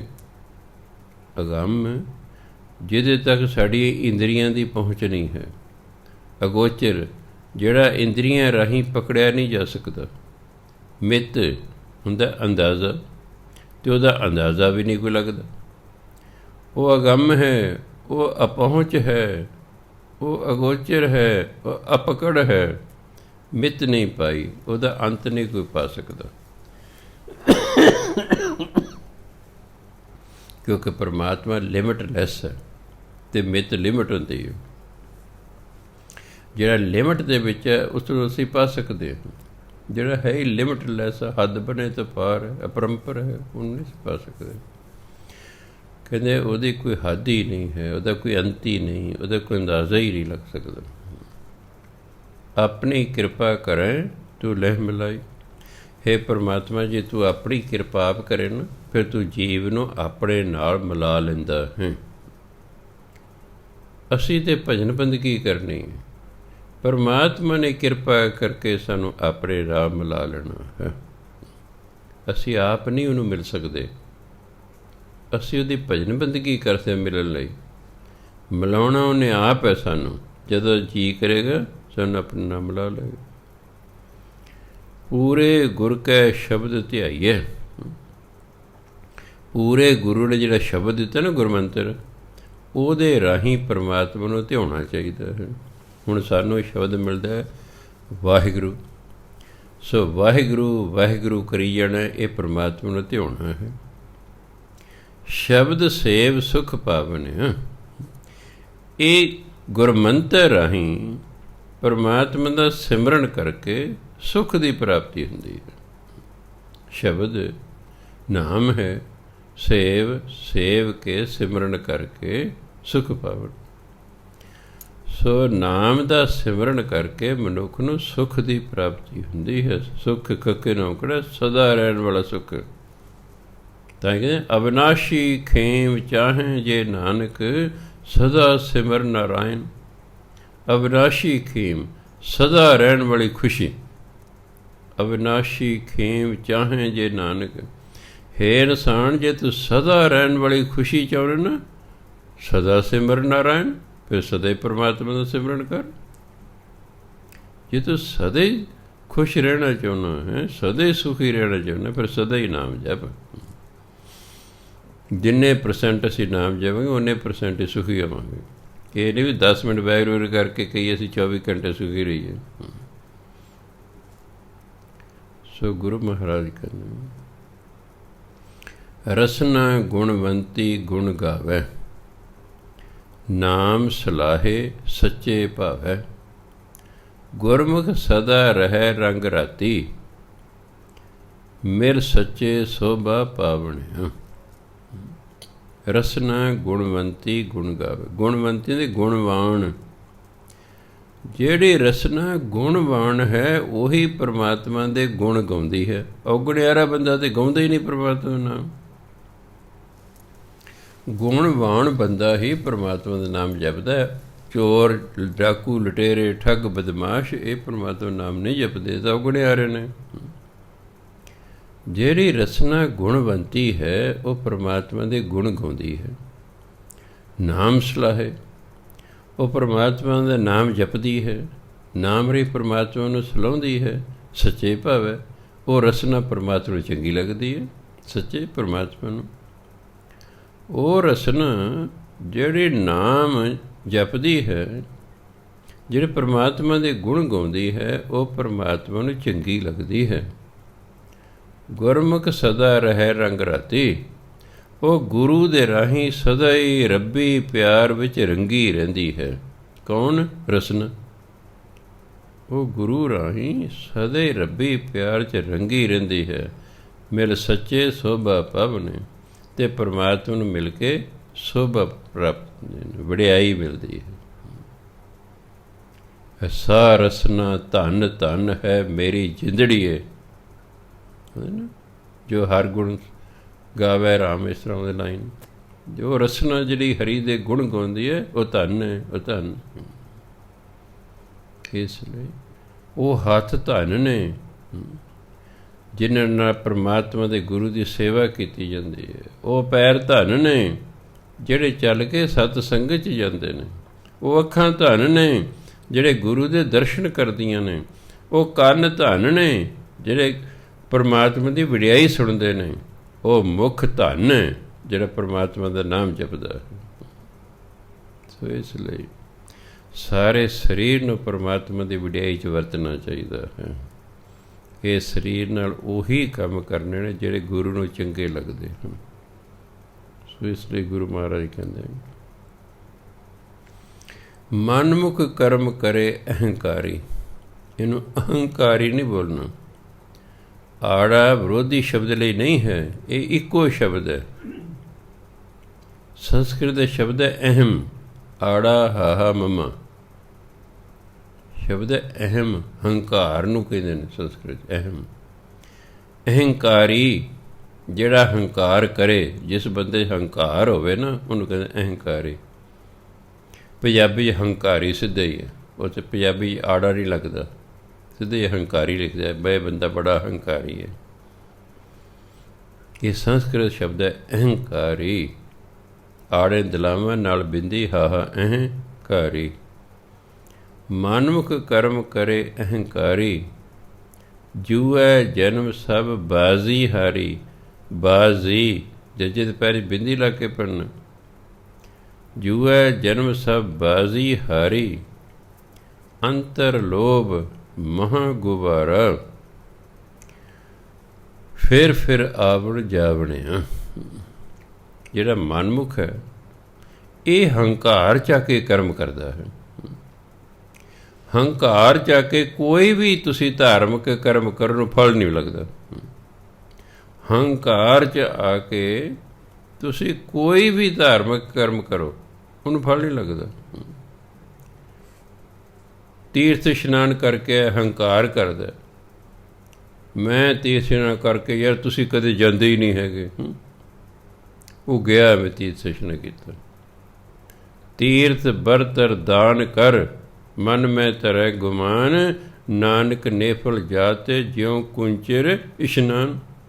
ਜਿਵੇਂ ਹਾਥੀ ਨੂੰ ਇਸ਼ਨਾਨ ਕਰਾਓ, ਉਹ ਸੁੰਡ 'ਚ ਚਿੱਕੜ ਪਾ ਕੇ ਫਿਰ ਆਪਣੀ ਉੱਤੇ ਸੁੱਟ ਲੈਂਦਾ। ਜੈਸਾ ਇਸ਼ਨਾਨ ਕਰਾਇਆ ਜੈਸਾ ਨਾ ਕਰਾਇਆ। ਪੁੰਨਦਾਨ ਵੀ ਕੀਤਾ, ਪੁੰਨਦਾਨ ਵੀ ਕੀਤਾ, ਤੀਰਥ ਇਸ਼ਨਾਨ ਵੀ ਕੀਤੇ, ਪਰ ਫਿਰ ਹੰਕਾਰ ਕਰ ਲਿਆ, ਕਹਿੰਦਾ ਐਵੇਂ ਗਿਆ, ਹੁਣ ਫਲ ਨਹੀਂ ਮਿਲਦਾ। ਸੋ ਜਿਹੜਾ ਵੀ ਧਾਰਮਿਕ ਕਰਮ ਕਰਨਾ ਹੈ ਉਹ ਨਿਮਰਤਾ ਧਾਰ ਕੇ ਕਰਨਾ, ਉਹਦਾ ਹੰਕਾਰ ਨਹੀਂ ਕਰਨਾ। ਮੰਨ ਲਓ ਇੱਕ ਬੰਦਾ ਕਹਿੰਦਾ, ਅੱਛਾ ਬਾਬਾ ਜੀ ਤੁਸੀਂ ਕਿੰਨੇ ਵਾਰੀ ਹੇਮਕੁੰਟ ਸਾਹਿਬ ਜਾ ਕੇ? ਮੈਂ ਤਾਂ ਭਾਈ ਇੱਕੋ ਵਾਰੀ ਜ਼ਿੰਦਗੀ 'ਚ ਗਿਆ। ਮੈਂ ਤਾਂ ਜੀ ਹਰ ਸਾਲ ਜਾਂਦਾ ਮੋਟਰਸਾਈਕਲ 'ਤੇ। ਉਹ ਵਿੱਚ ਹਉਮੈ ਬੋਲਦੀ ਹੈ ਵੀ ਤੁਸੀਂ ਇੱਕੋ ਵਾਰੀ ਕਿ ਮੈਂ ਤਾਂ ਹਰ ਸਾਲ ਜਾਂਦਾ ਜੀ। ਭਾਵੇਂ ਉਹ ਸੱਚ ਕਹਿ ਰਿਹਾ ਵੀ ਹਰ ਸਾਲ ਜਾਂਦਾ, ਕਹਿ ਤਾਂ ਸੱਚ ਹੀ ਰਿਹਾ, ਪਰ ਉਹਦੇ ਸੱਚ ਵਿੱਚ ਵੀ ਹਉਮੈ ਹੈ। ਆਪਣੇ ਆਪ ਨੂੰ ਨਹੀਂ ਪਤਾ ਲੱਗਦਾ। ਜਦੋਂ ਭਾਵੇਂ ਮੈਂ ਗੱਲ ਕਰ, ਮੈਨੂੰ ਆਪਣੇ ਆਪ ਨੂੰ ਪਤਾ ਲੱਗਦਾ ਮੈਂ ਹਉਮੈ ਜਾ ਕੇ ਗੱਲ ਕਰ, ਦੂਜੇ ਨੂੰ ਪਤਾ ਲੱਗ ਜਾਂਦਾ, ਦੂਜੇ ਪਤਾ ਲੱਗਦਾ। ਅਤੇ ਗੁਰੂ ਵਾਲੇ ਤਾਂ ਫਿਰ ਪਤਾ ਹੀ ਲੱਗ ਜਾਂਦਾ ਵੀ ਤਾਂ ਹਉਮੈ ਜਾ ਕੇ ਗੱਲ ਕਰ ਰਿਹਾ ਹੈ। ਮਨਮੁਖ ਕਰਮ ਕਰੇ ਅਹੰਕਾਰੀ, ਜੂਐ ਜਨਮ ਸਭ ਬਾਜ਼ੀ ਹਾਰੀ, ਅੰਤਰ ਲੋਭ ਮਹਾ ਗੁਬਾਰਾ, ਫਿਰ ਆਵਣ ਜਾਵਣੇ। ਸੋ ਜਿਹੜਾ ਮਨਮੁਖ ਹੈ ਇਹ ਹੰਕਾਰ ਦੇ ਵਿੱਚ ਆ ਕੇ ਕਰਮ ਕਰਦਾ ਹੈ।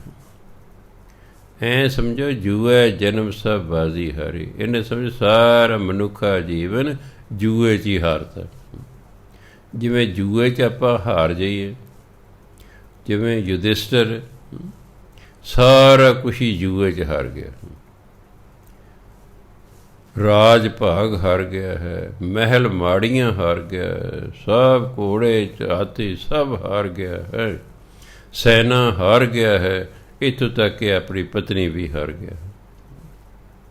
ਐ ਵੀ ਗਿਆ ਨਾ ਜੀਵਨ, ਵਿਅਰਥ ਹੀ ਗਿਆ, ਕਿਉਂ ਜੂਆ ਖੇਡਿਆ। ਉਂਝ ਕਹਿੰਦੇ ਜੀ ਧਰਮ ਪੁੱਤਰ ਸੀ ਉਹ, ਵੀ ਜੇ ਧਰਮ ਪੁੱਤਰ ਸੀ ਫਿਰ ਜੂਆ ਕਿਉਂ ਖੇਡਿਆ, ਉਹ ਨਹੀਂ ਸੀ ਪਤਾ। ਉਂਝ ਹੀ ਲੋਕ ਨਾਮ ਰੱਖ ਲੈ ਉਹ ਧਰਮ ਪੁੱਤਰ ਸੀ ਜੀ। ਜਿਹੜਾ ਧਰਮ ਪੁੱਤਰ ਹੁੰਦਾ ਉਹ ਫਿਰ ਇਹੋ ਜਿਹੇ ਕੰਮ ਕਰਦਾ ਹੈ। ਜੇ ਮੈਂ ਜੂਆ ਖੇਡਾਂ ਤਾਂ ਫਿਰ ਅੱਗੋਂ ਕਹਾਂ ਜੀ ਬਾਬਾ ਜੈਮਨ ਸਿੰਘ ਗੁਰਮੁਖ ਬੜੇ ਨੇ ਜੀ, ਬੜੀ ਭਜਨਬੰਦੀ, ਵੀ ਜੂਆ ਤਾਂ ਖੇਡਦਾ ਹੈ। ਸੋ ਇਸ ਲਈ ਉਹਨਾਂ ਨੂੰ ਪਤਾ ਹੀ ਨਹੀਂ ਲੱਗਾ, ਕਿਉਂ ਦਿਵ ਦ੍ਰਿਸ਼ਟੀ ਖੁੱਲ੍ਹੀ ਨਹੀਂ ਸੀ। ਇਹ ਪਤਾ ਹੀ ਨਹੀਂ ਲੱਗਿਆ ਵੀ ਇਹ ਤਾਂ ਮੈਨੂੰ ਠੱਗੀਆਂ ਕਰ ਰਿਹਾ ਹੈ। ਦਿਵ ਦ੍ਰਿਸ਼ਟੀ ਖੁੱਲ੍ਹੇ ਫਿਰ ਪਤਾ ਲੱਗੇ ਨਾ ਵੀ ਇਹ ਜਿਹੜਾ ਸਾਹਮਣੇ ਬੰਦਾ ਕਰਦਾ ਕੀ ਹੈ, ਇਹ ਕਿਸ ਭਾਵਨਾ ਨਾਲ ਆਇਆ ਹੈ। ਜਦ ਦਿਵ ਦ੍ਰਿਸ਼ਟੀ ਖੁੱਲ੍ਹਦੀ ਹੈ ਨਾ ਫਿਰ ਪਤਾ ਲੱਗਦਾ ਜਿਹੜਾ ਸਾਹਮਣੇ ਬੰਦਾ ਹੈ ਇਹ ਕਿਸ ਭਾਵਨਾ ਨਾਲ ਮੈਨੂੰ ਮਿਲਣ ਆਇਆ ਹੈ। ਉੱਥੇ ਬੰਦਾ ਸਾਵਧਾਨ ਹੋ ਜਾਂਦਾ ਫਿਰ, ਕਿਉਂਕਿ ਅੰਤਰਜਾਮੀ ਹੋ ਜਾਂਦਾ ਵੀ ਇਹਦੇ ਮਨ 'ਚ ਕੀ ਹੈ। ਸੋ ਗੁਰੂ ਮਹਾਰਾਜ ਕਹਿੰਦੇ ਜਦੋਂ ਹੰਕਾਰ 'ਚ ਆ ਕੇ ਮਨੁੱਖ ਕਰਮ ਕਰਦਾ ਨਾ, ਮਨਮੁਖ ਹਮੇਸ਼ਾ ਹੀ ਹੰਕਾਰ 'ਚ ਆ ਕੇ ਕਰਮ ਕਰਦਾ। ਐਂ ਸਮਝੋ ਉਹਨੇ ਆਪਣੇ ਸਾਰੇ ਜੀਵਨ ਦੀ ਬਾਜ਼ੀ ਜੂਏ 'ਚ ਹੀ ਹਾਰਤੀ, ਪਰ ਵਿਅਰਥ ਚਲਿਆ ਗਿਆ। ਅੰਤਰ ਲੋਭ ਮਹਾ ਗੁਬਾਰਾ, ਫਿਰ ਆਵਣ ਜਾਵਣ। ਉਹਨਾਂ ਦੇ ਅੰਦਰ ਲੋਭ ਦਾ, ਲਾਲਚ ਦਾ ਬਹੁਤ ਵੱਡਾ ਹਨੇਰਾ ਹੁੰਦਾ। ਮਹਾ ਗੁਬਾਰਾ ਬਹੁਤ ਹਨੇਰਾ ਹੁੰਦਾ। ਅੰਦਰ ਲੋਭ ਹੋਣ ਕਰਕੇ ਨਾ ਉਹਨਾਂ ਦੀ ਮੱਤ ਹੀ ਨਹੀਂ ਕੰਮ ਕਰਦੀ। ਕਹਿੰਦੇ ਸ਼ਾਇਦ ਸਿਆਣਾ ਬਿਆਣਾ ਸੀ, ਮੱਤ ਮਾਰੀ ਗਈ। ਮੱਤ ਇਸ ਲਈ ਮਾਰੀ ਗਈ, ਜਦੋਂ ਕਿਸੇ ਬੰਦੇ ਦੀ ਸਿਆਣੇ ਬਿਆਣੇ ਦੀ ਮੱਤ ਮਾਰੀ, ਉਹਦੇ ਅੰਦਰ ਜਾਂ ਤਾਂ ਕਾਮ ਪ੍ਰਬਲ ਹੋ ਗਿਆ ਹੈ। ਜਦੋਂ ਕਾਮ ਪ੍ਰਬਲ ਹੁੰਦਾ ਹੈ ਉਦੋਂ ਮੱਤ ਮਾਰੀ ਜਾਂਦੀ ਹੈ। ਪੜ੍ਹਿਆ ਲਿਖਿਆ ਸਿਆਣਾ ਬਿਆਣਾ ਸਾਧੂ ਸੰਤ ਵੀ ਗਲਤੀ ਕਰ ਬੈਠਦਾ ਹੈ। ਇਸ ਤਰ੍ਹਾਂ ਬਹੁਤ ਬੰਦਾ ਲਾਲਚੀ ਹੈ, ਉਹਦੀ ਵੀ ਮੱਤ ਨਹੀਂ ਕੰਮ ਕਰਦੀ। ਲੋਭੀ ਹੈ ਤਾਂ ਵੀ ਮੱਤ ਨਹੀਂ ਕੰਮ ਕਰਦੀ। ਹੰਕਾਰ ਹੈ ਤਾਂ ਵੀ ਮੱਤ ਨਹੀਂ ਕੰਮ ਕਰਦੀ। ਇਹ ਮੱਤ ਜਦੋਂ ਅਸੀਂ ਸਹਿਜ ਸੁਭਾਅ ਹੁੰਦੇ ਹਾਂ ਉਦੋਂ ਹੀ ਇਹ ਕੰਮ ਕਰਦੀ ਹੈ। ਅੰਦਰ ਲੋਭ ਦਾ ਘੁੱਪ ਹਨੇਰਾ ਹੈ, ਫਿਰ ਆਵਣ ਜਾਵਣ। ਇਸ ਲਈ ਜੰਮਦਾ ਰਹਿੰਦਾ, ਮਰਦਾ ਰਹਿੰਦਾ, ਜੰਮਦਾ ਰਹਿੰਦਾ, ਮਰਦਾ ਰਹਿੰਦਾ, ਕਿਉਂਕਿ ਨਾਮ ਜਪਦਾ ਨਹੀਂ ਹੈਗਾ। आपे करता दे वड्याई, जिनको आप लिखत धुर पाई। नानक नाम मिलै भौ भंजन, गुर शब्दी सुख पावणिया। आपे करता दे वड्याई, ਕਿਸੇ ਕਿਸ ਨੂੰ ਪਰਮਾਤਮਾ ਆਪ ਵਡਿਆਈ ਬਖਸ਼ਦਾ ਹੈ। ਕਿਸ ਨੂੰ? ਜਿਨ ਕੋ ਆਪ ਲਿਖਤ ਧੁਰ ਪਾਈ, ਜਿਨ੍ਹਾਂ ਦੇ ਮੱਥੇ ਦੇ ਧੁਰੋਂ ਹੀ ਪਰਮਾਤਮਾ ਨੇ ਲਿਖ ਦਿੱਤਾ ਹੈ, ਉਹਨਾਂ ਨੂੰ ਪਰਮਾਤਮਾ ਵਡਿਆਈ ਬਖਸ਼ਦਾ ਹੈ। ਉਹਨਾਂ ਨੂੰ ਵਡਿਆਈ ਬਖਸ਼ਦਾ ਹੈ। ਕਾਹਦੀ? ਨਾਮ ਦੀ। ਨਾਨਕ ਨਾਮ ਮਿਲੇ ਭਉ ਭੰਜਨ। ਭਉ ਭੰਜਨ ਹੁੰਦਾ ਡਰ ਨੂੰ ਨਾਸ ਕਰਨ ਵਾਲਾ। ਕਿ ਗੁਰੂ ਮਹਾਰਾਜ ਨਿਰਭਉ ਜਪੈ ਸਗਲ ਭਉ ਮਿਟੈ। ਜਿਹੜਾ ਪਰਮਾਤਮਾ ਦਾ ਨਾਮ ਜਪਦਾ ਉਹਦਾ ਸਾਰਾ ਡਰ ਖਤਮ ਹੋ ਜਾਂਦਾ। ਇਸ ਲਈ ਨਾਨਕ ਨਾਮ ਮਿਲੈ ਭਉ ਭੰਜਨ, ਉਹਨੂੰ ਫਿਰ ਡਰ ਦੂਰ ਕਰਨ ਵਾਲਾ ਨਾਮ ਮਿਲ ਜਾਂਦਾ ਹੈ। ਗੁਰ ਸ਼ਬਦੀ ਸੁਖ ਪਾਵਨੇ। ਫਿਰ ਉਹ ਗੁਰੂ ਦੇ ਉਪਦੇਸ਼ 'ਤੇ ਚੱਲ ਕੇ ਸੁੱਖ ਦੀ ਪ੍ਰਾਪਤੀ ਕਰਦਾ ਹੈ। ਨਾਮ ਜਪੀ ਜਾਂਦਾ ਅਤੇ ਗੁਰਬਾਣੀ ਅਨੁਸਾਰ ਜੀਵਨ ਜਿਉਂ ਕੇ ਫਿਰ ਸੁਖੀ ਹੋ ਜਾਂਦਾ। ਮਾਝ ਮਹਿਲਾ ਪੰਜਵਾਂ, ਘਰ ਪਹਿਲਾ। ਅੰਤਰ ਅਲਖ ਨਾ ਜਾਈ ਲਖਿਆ। ਇਹ ਖੱਖੇ ਦੇ ਪੈਰ 'ਚ ਬਿੰਦੀ ਲਾ ਕੇ ਬੋਲਣਾ। ਅੰਤਰ ਅਲਖ ਨਾ ਜਾਈ ਲਖਿਆ, ਨਾਮ ਰਤਨ ਲੈ ਗੁੱਜਾ ਰੱਖਿਆ। ਅਗੰਮ ਅਗੋਚਰ ਸਭ ਤੇ ਊਂਚਾ। ਜੇ ਊੜੇ ਨੂੰ ਔਂਕੜ ਹੁੰਦਾ ਉੱਚਾ, ਉਸੇ ਪੰਜਾਬੀ ਦਾ। ਊੜੇ ਨੂੰ ਦਲੈਂਕੜ ਹੈ, ਇਹ ਹੁਣ ਹਿੰਦੀ ਦਾ ਹੋ ਗਿਆ। ਇਹਨੂੰ ਪੜ੍ਹਨਾ ਊਂਚਾ, ਊੜੇ ਨੂੰ ਬਿੰਦੀ ਲਾ ਕੇ ਪੜ੍ਹਨਾ। ਅਗੰਮ ਅਗੋਚਰ ਸਭ ਤੇ ਊਂਚਾ, ਗੁਰ ਕੈ ਸ਼ਬਦ ਲਿਖਾ ਬਣਿਆ। ਕਹਿੰਦੇ ਅੰਤਰ ਅਲਖ, ਰੱਬ ਤੇ ਅੰਦਰ ਹੀ ਹੈ। ਨਾ ਜਾਈ ਲਿਖਿਆ, ਪਰ ਹੁਣ ਦੇਖਿਆ ਨਹੀਂ ਜਾ ਸਕਦਾ। ਹੈ ਤੇ ਅੰਦਰ ਹੀ, ਪਰ ਉਹ ਦਿਸਦਾ ਨਹੀਂ ਹੈ। ਨਾਮ ਰਤਨ ਲੈ ਗੁੱਜਾ ਰੱਖਿਆ। ਨਾਮ ਰੂਪੀ ਰਤਨ ਵੀ ਅੰਦਰ ਹੀ ਰੱਖਿਆ, ਪਰ ਉਹ ਗੁੱਜਾ ਹੈ, ਉਹਦਾ ਪਤਾ ਨਹੀਂ ਕਿਸੇ ਨੂੰ। ਅਗੰਮ ਅਗੋਚਰ ਸਭ ਤੇ ਉੱਚਾ। ਪਰਮਾਤਮਾ ਜੋ ਅਗੰਮ ਹੈ, ਜਿਹਦੇ ਤੱਕ ਇੰਦਰੀਆਂ ਦੀ ਪਹੁੰਚ ਨਹੀਂ ਹੈ, ਅਗੋਚਰ ਹੈ, ਜਿਸ ਨੂੰ ਪਕੜਿਆ ਨਹੀਂ ਜਾ ਸਕਦਾ, ਸਭ ਤੋਂ ਉੱਚਾ, ਜਿਹੜਾ ਸਭ ਤੋਂ ਉੱਚਾ ਹੈ। ਗੁਰ ਕੈ ਸ਼ਬਦ ਲਿਖਾ ਬਣਿਆ। ਉਹ ਗੁਰੂ ਦੇ ਸ਼ਬਦ ਰਾਹੀਂ, ਗੁਰੂ ਦੇ ਦਿੱਤੇ ਗੁਰਮੰਤਰ ਰਾਹੀਂ ਲਿਖਾ ਬਣਿਆ, ਉਹਨੂੰ ਵੇਖਿਆ ਜਾ ਸਕਦਾ ਹੈ। ਜਦੋਂ ਇਹ ਅਲਖ ਦਿਖਾਈ ਨਹੀਂ ਦਿੰਦਾ ਉਹ, ਪਰ ਗੁਰੂ ਦੇ ਸ਼ਬਦ ਰਾਹੀਂ ਉਸ ਨੂੰ ਵੇਖਿਆ ਜਾ ਸਕਦਾ ਹੈ। ਅਸਤੇ ਵਾਹਿਗੁਰੂ ਵਾਹਿਗੁਰੂ ਵਾਹਿਗੁਰੂ ਵਾਹਿਗੁਰੂ ਕਰੀ ਜਾਣਾ ਅਤੇ ਗੁਰਬਾਣੀ ਅਨੁਸਾਰ ਜੀਵਨ ਜਿਵੇਂ ਜਾਣਾ। ਹਉ ਵਾਰੀ ਜੀਓ ਵਾਰੀ, ਕੱਲ ਮੈਂ ਨਾਮ ਸੁਣਾਵਣਿਆ। ਸੰਤ ਪਿਆਰੇ ਸੱਚੇ ਧਾਰੇ, ਵਡ ਭਾਗੀ ਦਰਸ਼ਨ ਪਾਵਣਿਆ। ਰਹਾਉ ਸਾਧਿਕ ਸਿੱਧ ਜਿਸੈ ਕੋ ਫਿਰਦੇ, ਬ੍ਰਹਮੇ ਇੰਦਰ ਧਿਆਇਨ ਹਿਰਦੇ। ਕੋਟ ਤਤੀਸਾ ਖੋਜੈ ਤਾ ਕੋ, ਗੁਰ ਮਿਲ ਹਿਰਦੈ ਗਾਵਣਿਆ।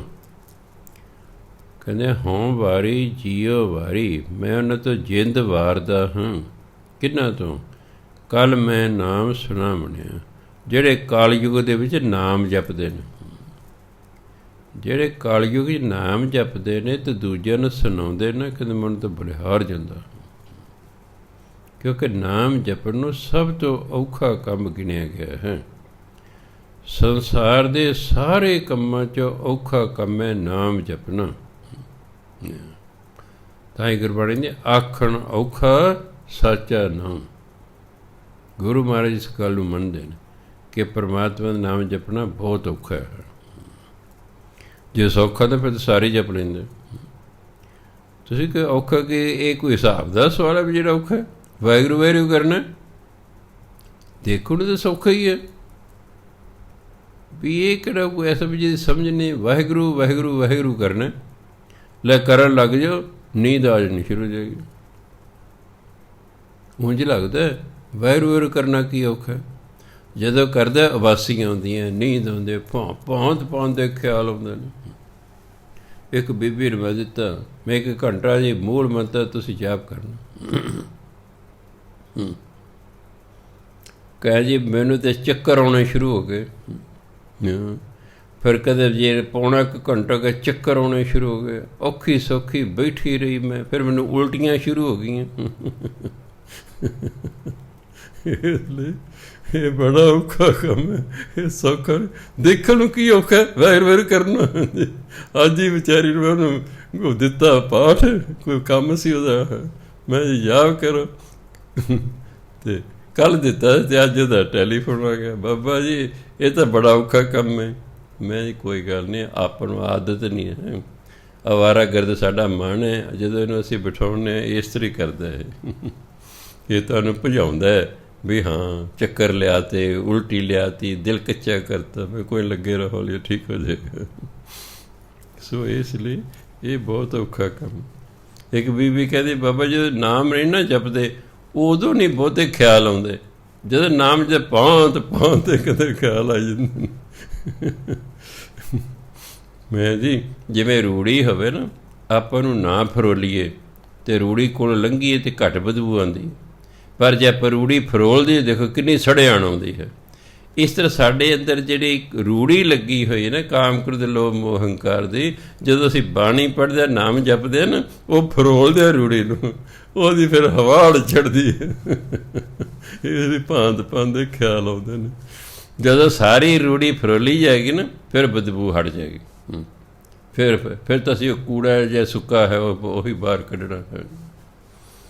ਮੈਂ ਜਿਨ੍ਹਾਂ ਨੇ ਕਦੇ ਖੇਤਾਂ 'ਚ ਰੂੜੀ ਪਾਈ ਹੈ ਨਾ ਗੱਡਿਆਂ 'ਤੇ, ਉਹਨਾਂ ਨੂੰ ਪਤਾ। ਜਦੋਂ ਆਪਾਂ ਪਹਿਲਾ ਟੋਕਰਾ ਭਰਦੇ ਆ ਨਾ ਗੱਡੇ ਸੁੱਟਣ ਲਈ, ਸੜੇ ਹਾਣ ਮਾਰਦੀ, ਉਂਝ ਠੀਕ ਹੈ ਉਹ ਪਈ ਹੈ ਆਰਾਮ ਨਾਲ। ਸਾਡੇ ਅੰਦਰ ਮੈਂ ਸੜੇ ਹਾਣ ਹੈ। ਜਦੋਂ ਨਾਮ ਰਾਹੀਂ ਅਸੀਂ ਫਰੋਲਦੇ, ਫਿਰ ਅੰਦਰ ਬਦਬੂ ਆਉਂਦੀ, ਭਾਂਤ ਦੇ ਖਿਆਲ, ਬੁਰੇ ਖਿਆਲ, ਭੈੜੇ ਖਿਆਲ ਆਈ ਜਾਂਦੇ ਨੇ, ਪਰ ਲੱਗੇ ਰਹਿਣਾ ਹੈ। ਸੋ ਇਸ ਲਈ ਕਹਿੰਦੇ ਮੈਂ ਉਹਨਾਂ ਤੋਂ ਬਲਿਹਾਰ ਜਾਂਦਾ ਹਾਂ ਜਿਹੜੇ ਕਲਯੁਗ ਦੇ ਵਿੱਚ ਨਾਮ ਜਪਦੇ ਨੇ। ਸੰਤ ਪਿਆਰੇ ਸੱਚੇ ਧਾਰੇ, ਸੱਚਾ ਦਾ ਪਰਮਾਤਮਾ ਦੇ ਜਿਹੜੇ ਸੰਤ ਨੇ ਉਹ ਪਰਮਾਤਮਾ ਨੂੰ ਪਿਆਰੇ ਲੱਗਦੇ ਨੇ। ਵਡਭਾਗੀ ਦਰਸ਼ਨ ਪਾਵਨੇ, ਅਤੇ ਵੱਡੇ ਭਾਗਾਂ ਨਾਲ ਉਹਨਾਂ ਦੇ ਦਰਸ਼ਨ ਹੁੰਦੇ ਨੇ। ਸੰਤਾਂ ਦੇ ਦਰਸ਼ਨ ਵੀ ਹਰ ਇੱਕ ਨੂੰ ਨਹੀਂ ਹੁੰਦੇ। ਜੇ ਮੇਰਾ ਦੋਸਤ ਸੀ ਸੰਤ ਈਸ਼ਰ ਸਿੰਘ ਮਹਾਰਾਜ ਦੇ ਪਿੰਡ ਦੇ ਨੇੜੇ ਦੀਵਾਨ ਲੱਗੇ, ਮੈਂ ਉਹਨਾਂ ਨੂੰ ਮਿਲਣ ਜਾ ਰਿਹਾ ਸੀ ਅਤੇ ਰਸਤੇ 'ਚ ਉਹਨਾਂ ਦੀਵਾਨ ਸਨ। ਮੈਂ ਪਹਿਲੀ ਵਾਰ ਉਹਨਾਂ ਦੀ ਆਵਾਜ਼ ਸੁਣੀ ਸੀ, ਮੈਨੂੰ ਬੜੀ ਪਿਆਰੀ ਲੱਗੀ। ਮੈਂ 5-7 ਮਿੰਟ ਖਲੋ ਗਿਆ। ਫਿਰ ਮੈਨੂੰ ਅਸੀਂ ਵੀ ਰਾਤ ਪਈ ਹੋਈ ਹੈ, ਮੈਂ ਜ਼ਿਆਦਾ ਲੇਟ ਨਾ ਹੋ ਜਾ, ਮੈਂ 2-4 ਮਿੰਟ ਸੁਣ ਕੇ ਅਤੇ ਘਰ ਚਲਿਆ ਗਿਆ। ਅਗਲੇ ਦਿਨ ਮੈਂ ਕੁਦਰਤੀ ਗੱਲ ਕੀਤੀ, ਮੈਂ ਯਾਰ ਬੜੀ ਪਿਆਰੀ ਆਵਾਜ਼ ਸੀ, ਇਹ ਕਿਹੜੇ ਸੰਤ ਸਨ? ਇੱਕ ਕਹਿੰਦਾ ਸੰਤ ਈਸ਼ਰ ਸਿੰਘ ਸਨ, ਦੂਜਾ ਭਰਾ ਕਹਿੰਦਾ ਇੱਥੇ ਪੂਪਣੇ ਸਾਧ ਬੜੇ ਫਿਰਦੇ ਨੇ। ਇੱਕ ਕਹਿ ਰਿਹਾ ਉਹ ਮਹਾਂਪੁਰਖ ਸਨ ਸੰਤ ਈਸ਼ਰ ਸਿੰਘ, ਦੂਜਾ ਕਹਿੰਦਾ ਪੂਪਣੇ ਸਾਧ ਤੇ ਬੜੇ ਫਿਰਦੇ ਨੇ। ਇਸ ਲਈ ਇਹ ਵੀ ਵੱਡੇ ਭਾਗ ਹੋਣ ਤਾਂ ਮਹਾਂਪੁਰਖਾਂ ਦੇ ਦਰਸ਼ਨ ਹੁੰਦੇ ਨੇ। ਸਾਧਿਕ ਸਿੱਧ ਜਿਸੈ ਕੋ ਫਿਰਦੇ, ਬ੍ਰਹਮੇ ਇੰਦਰ ਧਿਆਇਨ ਹਿਰਦੇ, ਕੋਟ ਤਤੀਸਾ ਖੋਜੈ ਤਾਕੋ, ਗੁਰ ਮਿਲ ਹਿਰਦੈ ਗਾਵਣੇ। ਸਾਧਿਕ ਸਾਧਨਾ ਕਰਨ ਵਾਲੇ, ਨਾਮ ਜਪਣ ਵਾਲੇ, ਅਭਿਆਸ ਕਰਨ ਵਾਲਿਆਂ ਨੂੰ ਕਹਿੰਦੇ ਸਾਧਿਕ। ਸਿੱਧ ਜੋਗੀਆਂ ਨੂੰ ਕਹਿੰਦੇ ਨੇ। ਜਿਸੈ ਕੋ ਫਿਰਦੇ, ਜਿਸ ਪਰਮਾਤਮਾ ਦੀ ਖੋਜ ਦੇ ਵਿੱਚ ਸਾਧਨਾ ਕਰਨ ਵਾਲੇ ਅਤੇ ਸਿੱਧ ਪੁਰਸ਼ ਫਿਰਦੇ ਹਨ। ਬ੍ਰਹਮੇ ਇੰਦਰ ਧਿਆਇਨ ਹਿਰਦੇ, ਬ੍ਰਹਮਾ ਵਰਗੇ ਵੀ ਅਤੇ ਇੰਦਰ ਵਰਗੇ ਵੀ ਹਿਰਦੇ 'ਚ ਪਰਮਾਤਮਾ ਨੂੰ ਧਿਆਉਂਦੇ ਹਨ। ਕੋਟ ਤਤੀਸਾ ਖੋਜੈ ਤਾਕੋ, 33 ਕਰੋੜ ਦੇਵਤੇ। ਕੋਟ ਤਤੀਸਾ, ਕੋਟ ਬਣੇ ਕਰੋੜਾਂ, 33 ਬਣੇ 33। 33 ਕਰੋੜ ਦੇਵਤੇ ਜਿਸ ਪਰਮਾਤਮਾ ਨੂੰ ਖੋਜਦੇ ਹਨ। ਗੁਰ ਮਿਲ ਹਿਰਦੈ ਗਾਵਨੇ, ਗੁਰੂ ਨੂੰ ਮਿਲ ਕੇ ਹਿਰਦੇ ਦੇ ਵਿੱਚ ਹੀ ਉਹਦੇ ਗੁਣ ਗਾਏ ਜਾਂਦੇ ਹਨ। ਕਿਤੇ ਫਿਰਨ ਦੀ ਲੋੜ ਨਹੀਂ, ਕਿਤੇ ਭਟਕਣ ਦੀ ਲੋੜ ਨਹੀਂ। ਗੁਰੂ ਨੂੰ ਮਿਲੋ, ਉਹ ਤੁਹਾਨੂੰ ਗੁਰਮੰਤਰ ਦੇਣਗੇ। ਤੁਸੀਂ ਜਿੱਥੇ ਵੀ ਹੋ ਬਸ ਉਸ ਗੁਰਮੰਤਰ ਦਾ ਜਾਪ ਕਰਦੇ ਰਹੋ। 8 ਪਹਿਰ ਤੁਧ ਜਾਪੇ ਪਵਨ, ਧਰਤੀ ਸੇਵਕ ਪਾਇਕ ਚਰਨ, ਖਾਣੀ ਬਾਣੀ ਸਰਬ ਨਿਵਾਸੀ, ਸਭਨਾ ਕੈ ਮਨ ਭਾਵਣੇ। 8 ਪਹਿਰ ਤੁਧ ਜਾਪੇ ਪਵਨ, ਪਵਨਾ ਮੈਨੇ ਹਵਾ, ਹਵਾ ਵੀ ਹੈ ਪਰਮਾਤਮਾ 8 ਪਹਿਰ ਤੈਨੂੰ ਜਪਦੀ ਹੈ। ਧਰਤੀ ਸੇਵਕ ਪਾਇਕ ਚਰਨ, ਧਰਤੀ ਵੀ ਤੇਰੀ ਸੇਵਾ ਕਰਦੀ ਹੈ, ਤੇਰੇ ਚਰਨਾਂ ਦੀ ਪਾਇਕ ਹੈ, ਸੇਵਾਦਾਰ ਹੈ। ਧਰਤੀ ਵੀ ਤੇਰੇ ਚਰਨਾਂ ਦੀ ਸੇਵਾ ਕਰਦੀ ਹੈ, ਉਹ ਵੀ ਸੇਵਾਦਾਰ ਹੈ। ਖਾਣੀ ਬਾਣੀ ਸਰਬ ਨਿਵਾਸੀ, ਚਾਰੇ ਖਾਣੀਆਂ ਬਾਣੀ ਦੇ ਬੋਲੀਆਂ, ਸਾਰੀਆਂ ਬੋਲੀਆਂ ਦੇ ਲੋਕ ਸਰਬ ਨਿਵਾਸੀ, ਤੂੰ ਸਾਰੇ ਦੇ ਵਿੱਚ ਨਿਵਾਸ ਕਰਦਾ ਹੈ। ਸਭਨਾ ਕੈ ਮਨ ਭਾਵਣੇ, ਤੂੰ ਸਾਰਿਆਂ ਦੇ ਮਨ ਨੂੰ ਚੰਗਾ ਲੱਗਦਾ ਹੈ। ਸਾਚਾ ਸਾਹਿਬ ਗੁਰਮੁਖ ਜਾਪੈ, ਪੂਰੇ ਗੁਰ ਕੈ ਸ਼ਬਦ ਸਿੰਝਾਪੈ, ਜਿਨ ਪੀਆ ਸਈ ਤ੍ਰਿਪਤਾਸੇ, ਸੱਚੇ ਸੱਚ ਅਗਾਵਣਿਆ। ਸਾਚਾ ਸਾਹਿਬ ਪਾ ਪਰਮਾਤਮਾ ਗੁਰਮੁਖ ਜਾਪੇ, ਗੁਰੂ ਰਾਹੀਂ ਪਤਾ ਲੱਗਦਾ ਹੈ। ਪਰਮਾਤਮਾ ਦਾ ਗੁਰੂ ਰਾਹੀਂ ਪਤਾ ਲੱਗਦਾ ਹੈ, ਸਿੱਧਾ ਬੰਦੇ ਨੂੰ ਕੋਈ ਪਤਾ ਨਹੀਂ ਲੱਗਦਾ। ਇਹ ਗੁਰੂ ਰਾਹੀਂ ਉਹਦਾ ਪਤਾ ਲੱਗਦਾ ਹੈ। ਪੂਰੇ ਗੁਰ ਕੈ ਸ਼ਬਦ ਸਮਝਾਪੈ, ਪੂਰਾ ਗੁਰੂ ਜਦੋਂ ਨਾਮ ਦੀ ਦਾਤ ਦਿੰਦੇ ਨਾ, ਸ਼ਬਦ ਨਾਮ ਦੀ, ਫਿਰ ਪਰਮਾਤਮਾ ਦੀ ਸਮਝਾਪੈ, ਪਹਿਚਾਣ ਆਉਂਦੀ ਹੈ। ਅੱਲਾ ਕਹੇ ਯਾਰ ਮੈਂ ਤੈਨੂੰ ਸਮਝਾਣਿਆ ਹੀ ਨਹੀਂ। ਪਾਕਿਸਤਾਨ ਕਹਿੰਦੇ ਸੀ ਮੈਂ ਤੈਨੂੰ ਸਮਝਾਣਿਆ ਹੀ ਨਹੀਂ, ਵੀ ਮੈਂ ਤੈਨੂੰ ਪਹਿਚਾਣਿਆ ਹੀ ਨਹੀਂ। ਇੱਧਰ ਦੇ ਸਮਝਾਣੇ ਆਉਂਦਾ ਨਹੀਂ ਸੀ ਬੋਲਣਾ, ਮੈਂ ਤੈਨੂੰ ਸਿਆਣਿਆ ਹੀ ਨਹੀਂ। ਇੱਧਰ ਇਸ ਤਰ੍ਹਾਂ ਕਹਿੰਦੇ ਸੀ, ਮੈਂ ਤੈਨੂੰ ਸਿਆਣਿਆ ਹੀ ਨਹੀਂ, ਵੀ ਮੈਂ ਤੈਨੂੰ ਪਹਿਚਾਣਿਆ ਹੀ ਨਹੀਂ, ਤੂੰ ਕੌਣ। ਪਾਕਿਸਤਾਨੀ ਸ਼ਬਦ ਸਮਝਾਪੈ, ਪੂਰੇ ਗੁਰ ਕੈ ਸ਼ਬਦ ਸਮਝਾਪੈ, ਪੂਰੇ ਗੁਰੂ ਦੇ ਸ਼ਬਦ ਰਾਹੀਂ, ਗੁਰਮੰਤਰ ਰਾਹੀਂ ਪਰਮਾਤਮਾ ਦਾ ਪਤਾ ਲੱਗਦਾ ਹੈ। ਜਿਨ ਪੀਆ ਸਈ ਤ੍ਰਿਪਤਾਸੇ, ਜਿਨ੍ਹਾਂ ਨੇ ਇਹ ਨਾਮ, ਪਰਮਾਤਮਾ ਦਾ ਨਾਮ, ਜਿਨ੍ਹਾਂ ਨੇ ਨਾਮ ਅੰਮ੍ਰਿਤ ਪੀਤਾ, ਸਹੀ ਤ੍ਰਿਪਤਾਸੇ, ਉਹ ਰਜ ਗਏ, ਤ੍ਰਿਪਤ ਹੋ ਗਏ। ਸੱਚੇ ਸੱਚ ਅਗਾਵਣਿਆ, ਅਤੇ ਉਹ ਪਰਮਾਤਮਾ ਦੇ ਨਾਮ ਰਾਹੀਂ ਅਗਾਵਣਿਆ ਹੁੰਦਾ, ਰੱਜ ਜਾਣਾ। ਉਹਨਾਂ ਦਾ ਮਨ ਰੱਜ ਜਾਂਦਾ ਹੈ। ਇਹ ਮਨ ਹੀ ਭੁੱਖ ਹੈ। ਸਰੀਰ ਦੀ ਭੁੱਖ ਤੇ ਆਸਾਨੀ ਨਾਲ ਮਿਟਾਈ ਜਾ ਸਕਦੀ ਹੈ। 4 ਖਾ ਲਓਗੇ ਰੋਟੀਆਂ, 6 ਖਾ ਲਓਗੇ, 8 ਖਾ ਲਓ, ਕਿੰਨੀਆਂ ਕੁ ਖਾ ਲਓ, ਮਨ ਨਹੀਂ ਰੱਜਿਆ ਕਰਦਾ। ਮਨ ਤਾਂ ਲੱਖ ਖਟੈ, ਸਹਿਜ ਖਟੈ, ਲੱਖ ਕੁੱਟਦਾ ਹੋਵੇ, ਤ੍ਰਿਪਤ ਨਾ ਆਵੇ, ਮਾਇਆ ਪਾਛੈ ਪੈ। ਇਹ 1000 ਕਮਾਉਂਦਾ, ਫਿਰ ਲੱਖ ਮਗਰ ਭੱਜਿਆ ਫਿਰਦਾ ਹੈ। ਕਰੋੜਾਂ ਅਰਬਾਂ ਰੁਪਈਏ ਹੁਣ, ਬੰਦਾ ਰਾਜਦਾ ਨਹੀਂ ਹੈ। ਮਾਇਆ ਨਾਲ ਅੱਜ ਤੱਕ ਕੋਈ ਨਹੀਂ ਕਦੇ ਰੱਜਿਆ। ਜੇ ਰੱਜਣਾ ਤਾਂ ਫਿਰ ਪਰਮਾਤਮਾ ਦਾ ਨਾਮ ਜਪ ਜਪ ਕੇ ਹੀ ਰੱਜ ਆਵੇਗਾ। ਮਨ ਰੱਜ ਜਾਂਦਾ ਕਹਿੰਦਾ, ਫਿਰ ਮਨ ਆਪਣੇ ਆਪ ਕਹਿੰਦਾ ਸ਼ੁਕਰਾਨੇ ਵਿਦਾਤਾ, ਤੇਰਾ ਦਿੱਤਾ ਬਹੁਤ ਹੈ। ਬਸ ਇਹਦੇ ਮੈਂ ਸਮਝੋ ਰੱਜ ਗਿਆ। ਇਹ ਕਹਿੰਦਾ ਉੱਤੋਂ ਕਹਿਣਾ, ਉੱਤੋਂ ਤੇਰਾ ਦਿੱਤਾ ਬਹੁਤ ਹੈ, ਤੇ ਵਿੱਚੋਂ ਕਹਿਣਾ ਹਾਇਓ ਥੋੜ੍ਹਾ ਹੈ, ਉਹ ਫਜ਼ੂਲ ਹੈ। ਇਸ ਤਰ੍ਹਾਂ ਕਹਿਣਾ ਮਨ ਜਦੋਂ ਕਹੇ ਵੀ ਹਾਂ, ਤਿਸ ਕਰ ਸਹਿਜ ਸੋਈ ਸੁਹੇਲਾ, ਤਿਸ ਕਰ ਸਹਿਜ ਸੋਈ ਸੁਹੇਲਾ, ਆਨੰਦ ਵਿਨੋਦ ਕਰੇ ਸਦ ਕੇਲਾ, ਸੋ ਧਨਵੰਤਾ ਸੋ ਵਡ ਸ਼ਾਹ, ਜੋ ਗੁਰ ਚਰਨੀ ਮਨ ਲਾਵਣਿਆ। ਤਿਸ ਘਰ ਸਹਿਜ, ਉਹਦੇ ਘਰ 'ਚ ਸਹਿਜ ਅਵਸਥਾ ਹੈ। ਸਹਿਜ ਅਵਸਥਾ ਉਹ ਹੁੰਦੀ ਹੈ ਜਿੱਥੇ ਜਾ ਕੇ ਮਨ ਅਡੋਲ ਹੋ ਜਾਂਦਾ। ਦੁੱਖ ਆਓ, ਸੁੱਖ ਆਓ, ਖੁਸ਼ੀ ਆਓ, ਗਮੀ ਆਓ, ਅਮੀਰੀ ਆਓ, ਗਰੀਬੀ ਆਓ, ਮਨ ਅਡੋਲ ਰਹਿੰਦਾ ਹੈ। ਉਹਨੂੰ ਸਹਿਜ ਅਵਸਥਾ ਕਹਿੰਦੇ। ਸੋਈ ਸੁਹੇਲਾ, ਜਿਸ ਘਰ ਵਿੱਚ, ਜਿਸ ਮਨ ਵਿੱਚ ਸਹਿਜ ਅਵਸਥਾ ਆ ਗਈ ਨਾ, ਉਹੀ ਸੁਖੀ ਹੈ। ਸੁਹੇਲਾ ਬੜੇ ਸੁਖੀ, ਉਹੀ ਬੰਦਾ ਸੁਖੀ ਹੈ ਜਿਹਦੇ ਮਨ ਵਿੱਚ ਸਹਿਜ ਅਵਸਥਾ ਪੈਦਾ ਹੋ ਗਈ ਹੈ। ਔਰ ਕਿ ਆਨੰਦ ਵਿਨੋਦ ਕਰੇ ਸਦਕੇਲਾ, ਉਹ ਤਾਂ ਖੁਸ਼ੀਆਂ ਮਾਣਦਾ ਹੈ, ਉਹ ਤਾਂ ਮੌਜਾਂ ਕਰਦਾ, ਕੇਲ ਮੌਜਾਂ ਕਰਨ, ਉਹ ਤਾਂ ਮੌਜਾਂ ਮਾਣਦਾ ਹੈ, ਉਹ ਤਾਂ ਆਨੰਦ ਮਾਣਦਾ ਹੈ, ਉਹ ਤਾਂ ਖੁਸ਼ੀਆਂ ਮਾਣਦਾ ਹੈ। ਸੋ ਧਨਵੰਤਾ ਸੋ ਵੱਡ ਸ਼ਾਹ, ਉਹੀ ਧਨਵਾਨ ਹੈ, ਉਹੀ ਵੱਡਾ ਸ਼ਾਹੂਕਾਰ ਹੈ। ਕੌਣ?